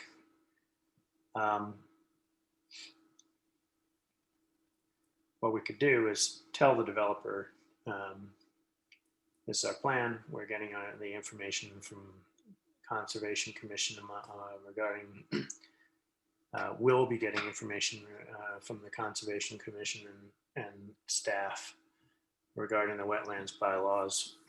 After we get your list of information, we'll be discussing that again at our next board meeting, and then we'll, the earliest we could meet would be the 4th. I thought we said 2 weeks from. Well, 2 weeks from when we got his information.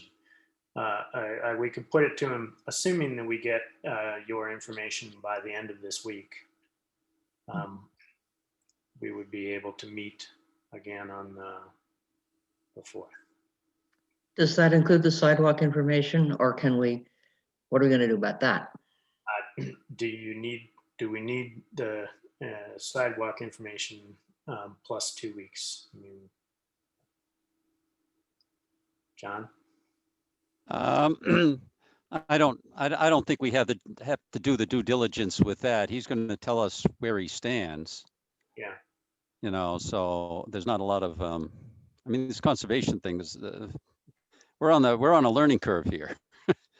We have to get an awful lot more informed, but I don't think that's the case with the sidewalk. So no, we don't need as much time. We'd like certainly a few days to think about it, but. All right, so assuming that we have,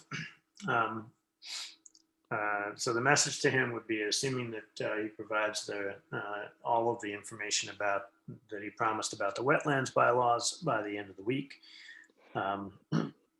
we will go around to our conservation folks and discuss at our next board meeting, and then we'd be able to meet again after that, again, which would be March 4th.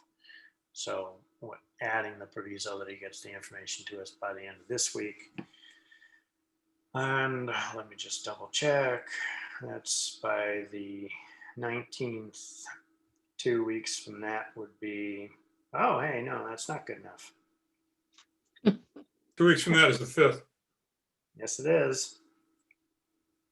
Well, we're not going to meet on Friday on that. So that's all right. So if he gets it to us by Thursday, then we can meet March 4th.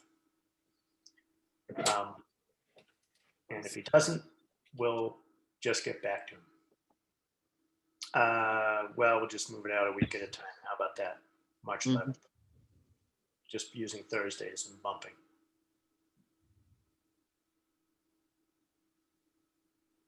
All right with that? Yep. Jeff, you're muted or something. Not muted. Something terrible happened to Jeff. He's just. I'm losing my voice, Eli. If he gets it to us by the 17th, are we then scheduling on the 3rd? I don't want to go any earlier than the 4th. No. We're not doing exactly 2 weeks. I'm just going to make it Thursdays. So we get the benefit of rounding up. So if he goes to Friday the 19th, then it's going to be Thursday the 11th. Got it. And if he goes to past the 18th, then he's going 1 week past that. All right. All right. Yep. So at that meeting, he's going to come with, quote, all his cards, and we are going to be discussing, environmental, at which point we'll have discussed in public meetings with him all of the items on our conditions list. And then we're going to have to go back around to the business of seeing which of the pieces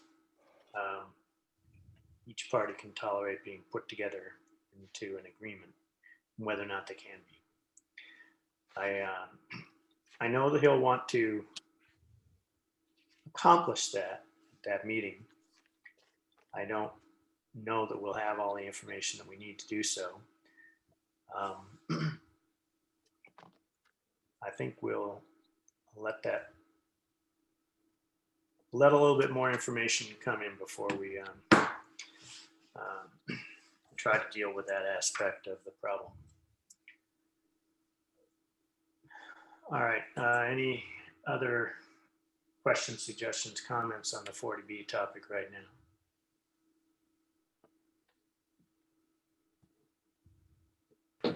No, I think that's a good plan.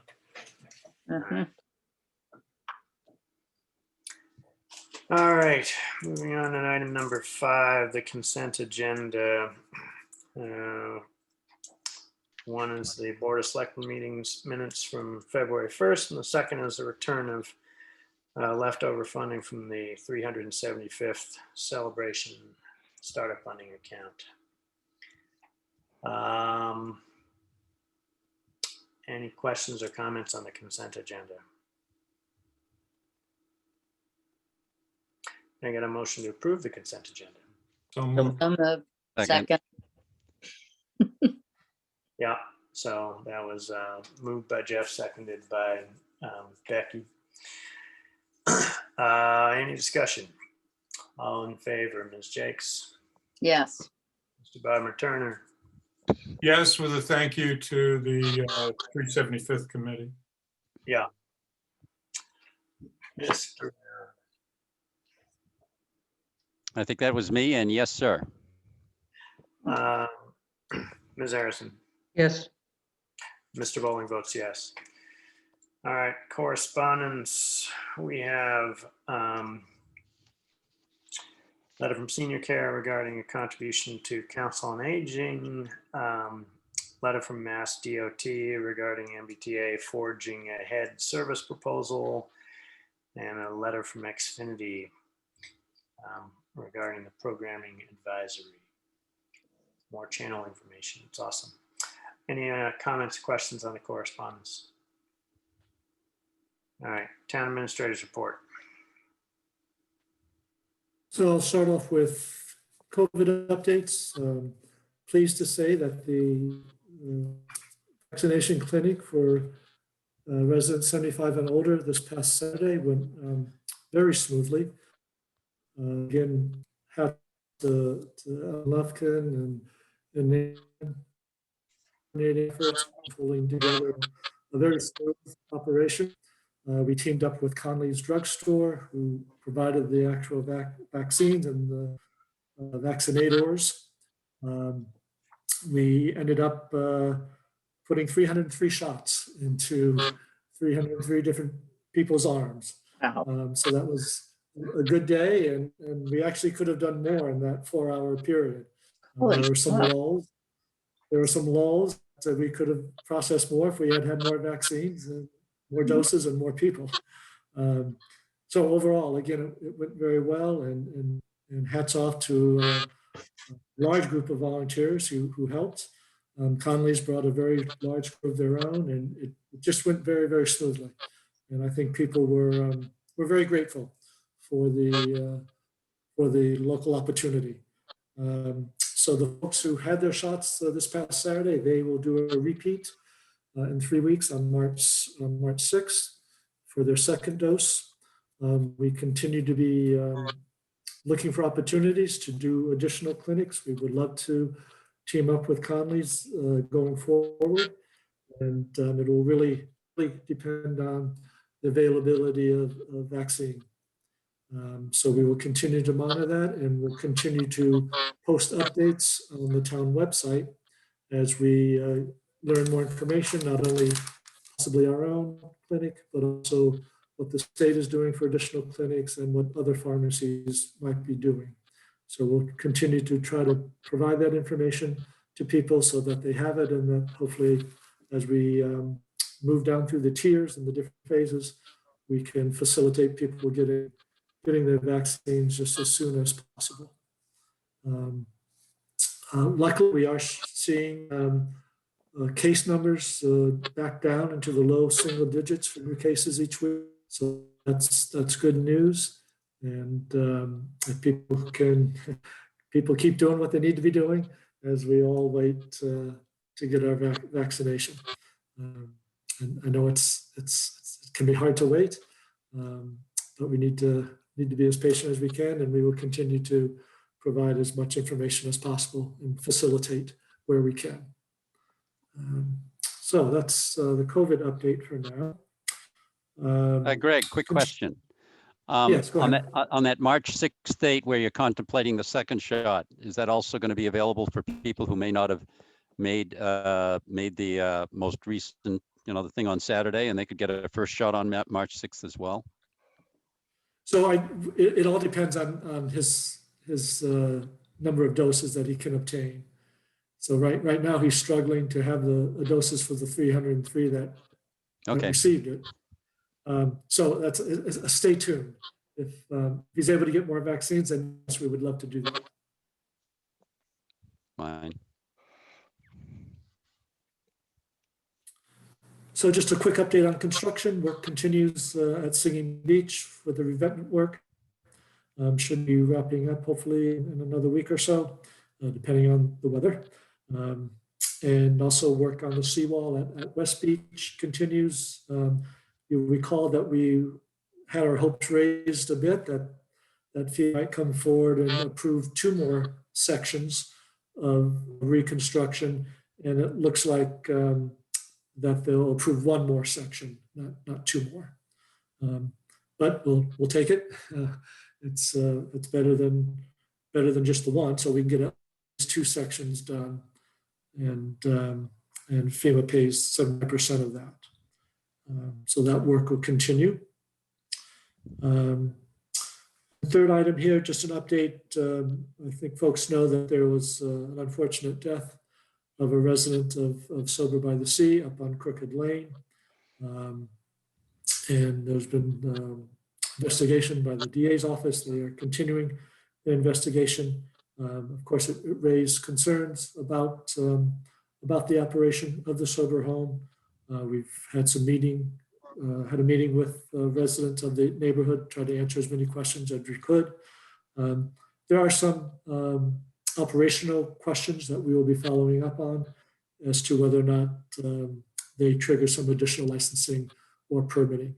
And so we continue to work with council on that, and work with the appropriate state licensing boards for their guidance as well.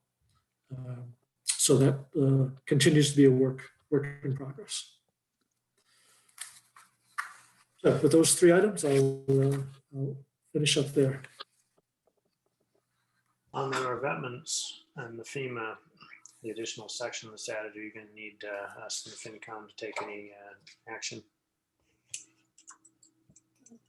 They were also in favor, similar to you, that we try to take advantage of the funds that they might offer and either use a reserve fund transfer or seek some additional dollars at town meeting. All right. Any other questions or comments from the board?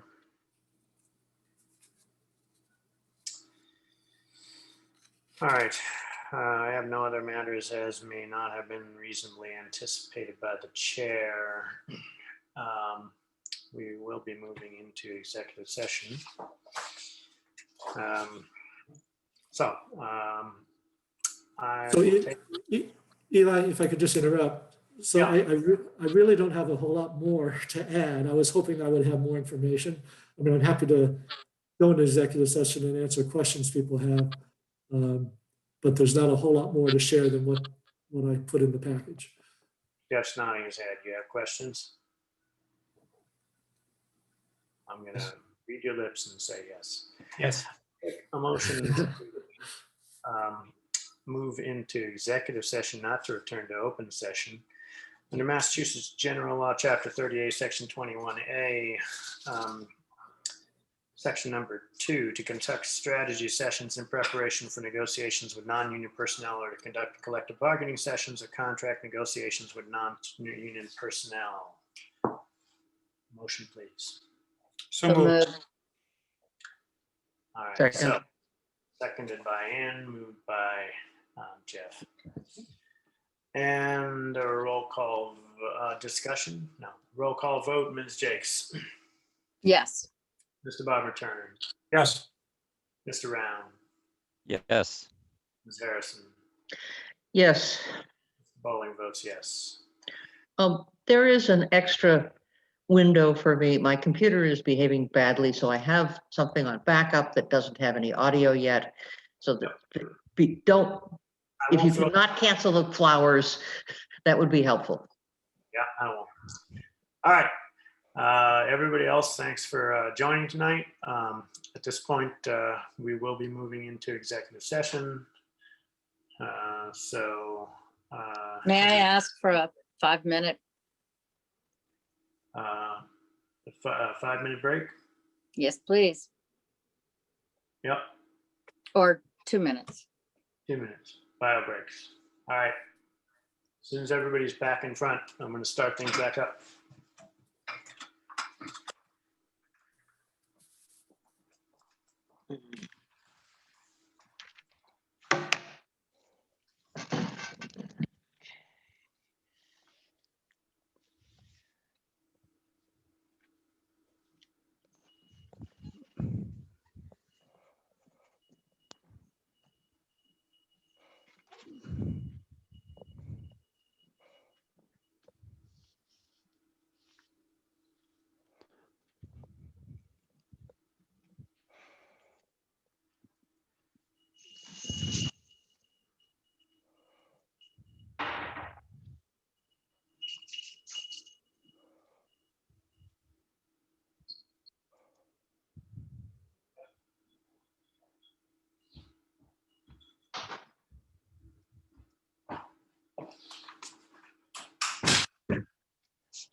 All right, we got everybody. Jeff, go.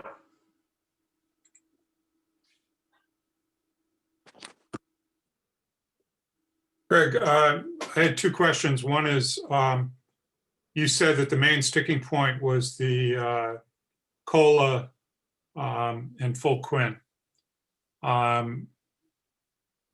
We had nuanced things a little bit on Quinn, I think, and said no to COLAs as Quinn goes into full swing. And is there any movement whatsoever there, or are they just sticking to their original position? They're nibbling at the edges on their COLA request, but they're still asking for a fairly big COLA every year. They gave up the COLA in year one. They said a 0 COLA in year one, but they asked for 1.5 and 2.5 after that, I think. And that's 2.5 in the third year was higher than what they had originally asked for, right? Yes, And 1.5 was the same. yes.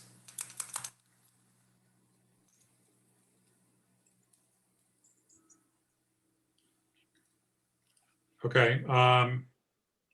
What are the implications of going to arbitration? Is it binding? It is.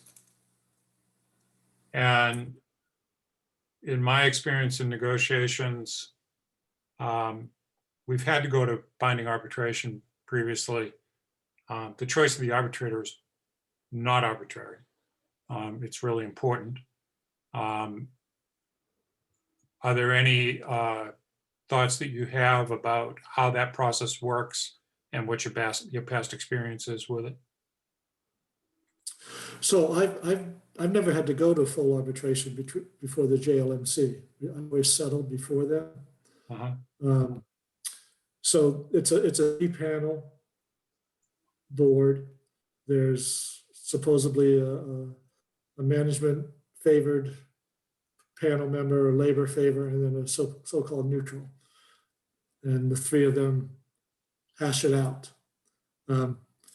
Recent decisions from the JLMC are encouraging to me in terms of the Quinn. They have declined to give 100% Quinn.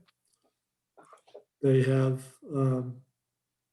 basically said that's something that should be negotiated, is not something that we as arbitrators want to rule on. So they typically have kept Quinn where it is and given people COLAs. I'm okay with that. I'd be pretty happy if we walked away with the little spike in the COLA, but Quinn staying where it is today. Our labor council feels that, you know, they might come back with 75% Quinn, not 100% Quinn, and modest COLAs.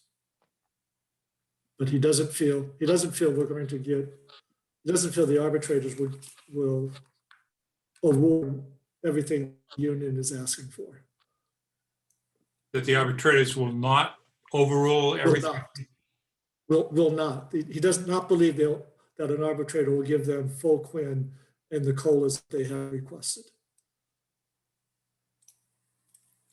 What about what we're asking for, which is the 60, 75, 100, I think it is, right? Right. And zero COLAs. He thinks zero COLA. Right. He thinks they'll probably. So that's not what we would be going into with arbitration. Because our last official position is much less generous than that. But he does feel that we would end up with some modest COLAs and some increase in the Quinn. Last official position was no change in Quinn and some modest COLAs. Our last official position was going to 60% Quinn and then fix that dollar amount. So no longer a percent, but you go to 60% and convert that to a fixed dollar amount going forward. And then we had the more typical COLAs. So it's a year-to-year stipend, and they move on their COLAs on their base. Correct.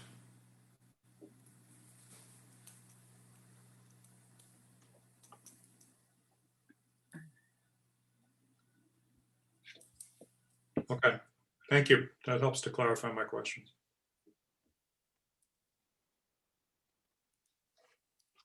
So what the mediator wanted us to do was to run each individual officer's numbers, show them what the full Quinn actually gets them in dollar amounts, so that they have a better appreciation of the large ask that they, I mean, I can't imagine they haven't done it yet, but Or that they care?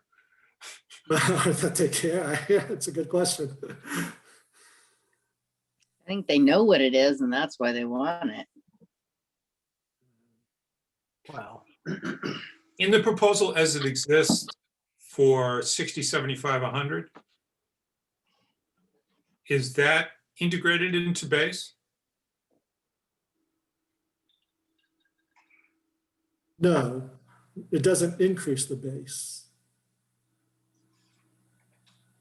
So if they have a zero COLA, then they're just getting that higher Quinn. Okay, but in the next round of negotiations, will the COLA apply to their Quinn? So their base will go up, and then their Quinn would be calculated on a higher number Based on the COLA? based on the COLA.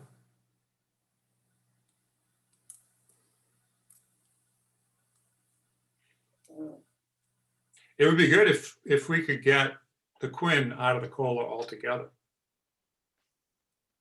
Correct. That's why I like the flat, the fixed amount, the stipend approach, rather than a percent. Does that impact compensable pension money? Yes.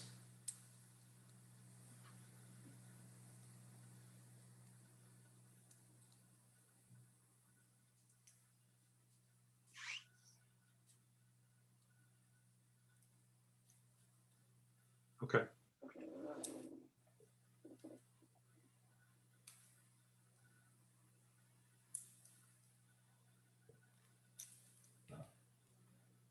So unless you have other words of wisdom, I will continue sort of along the same lines of either they get a win on the Quinn or they get a COLA, but they don't get both.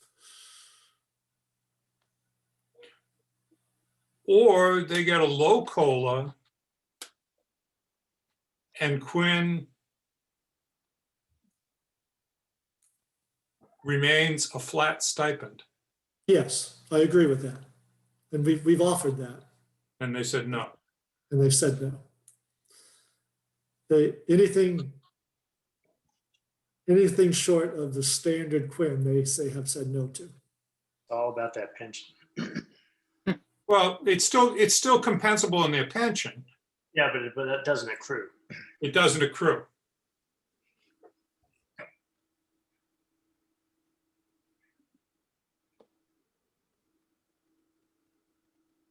I'm also told that, again, the rank and file are not being kept abreast of what the two ringleaders are pushing for. So You're being told that by Todd, or? told by Todd through his conversations with Mark, who has had conversations with many of the officers. And they're okay with that? Well, there seems to be some growing dissension. So we'll see. We'll see. I don't know how long they're going to stay together. Because they don't like the idea of being dragged into mediation or arbitration. I think some of them feel like they've been offered a very good deal and they should have taken it by now. I think So how much, some are getting cold feet that they're going to lose out on the full Quinn here because I'm not sure that the arbitration decision is going to give them full Quinn. how much dissent, Greg? I don't know. I don't have a good sense of that. Has Todd been weighing in much? Yeah, he's been helpful. He's had some good side conversations with their rep and also with some of the officers, but it hasn't reached to the two negotiators. They're holding out.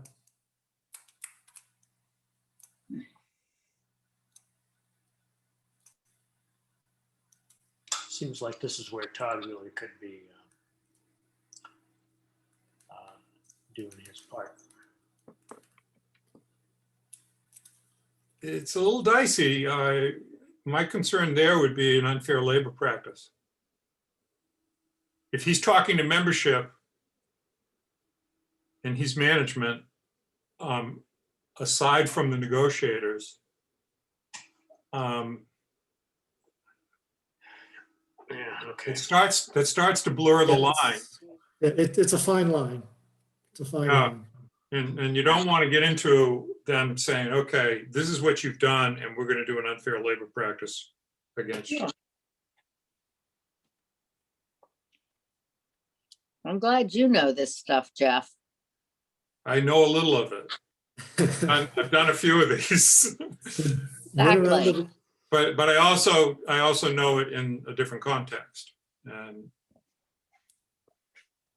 But it's experience with it. I mean, I've never dealt with anything like this, so it's nice to have the insight. So we're scheduled to meet again on the 5th, I think it is. it's a Friday. March 5th, Friday. Another go around with mediation, and then if we're not successful then, I think it's on to the full arbitration panel. Yes. Do you change the proposal when you go to arbitration? Or are you stuck with the final proposal? No, we're not. Arbitration starts with our last formal proposal before we started mediation. Oh. So we revert back to that 60%. 60, 70, 60, 75, 100, 000. No, it's even before that. We go back to the 60% convert to a stipend. And I forget what COLAs we had with that. Okay. Oh, that's great. That'd be a fine place to be. Mm-hmm. Well, it is and it isn't. I mean, you want to settle this so you don't have to deal with it every 3 years. Yeah. But on the other hand, if the rank and file are, well, no, never mind. Okay, anything else on the unit? No, I'm good with my questions. Thank you, Greg. Yeah. I wish I had a magic key to this. I do too. I was gonna say, I would agree with that. Yeah, it's, I find it one of the most frustrating aspects of the work. Really? Yeah, yeah. I find it very tedious. I mean, I spent 4 hours on the phone the other day waiting for them to come back with their responses. Oh, It frustrates me. That's part of their game. Oh, I know. mm. And the mediator can constrain that. Right.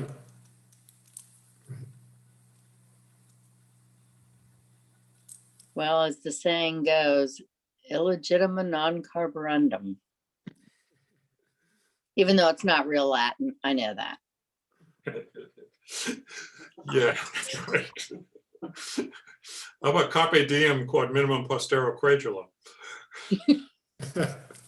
Seize the day, put as little faith as possible in tomorrow. Oh, there we go. Greg, if you could zip us an update in email on the Miele stuff this week, that'd be good. I'm sorry, Eli, what was that? If you could get an update to us in email on the Miele case sometime, that'd be good. Yep. Okay, I think I will take a motion to adjourn.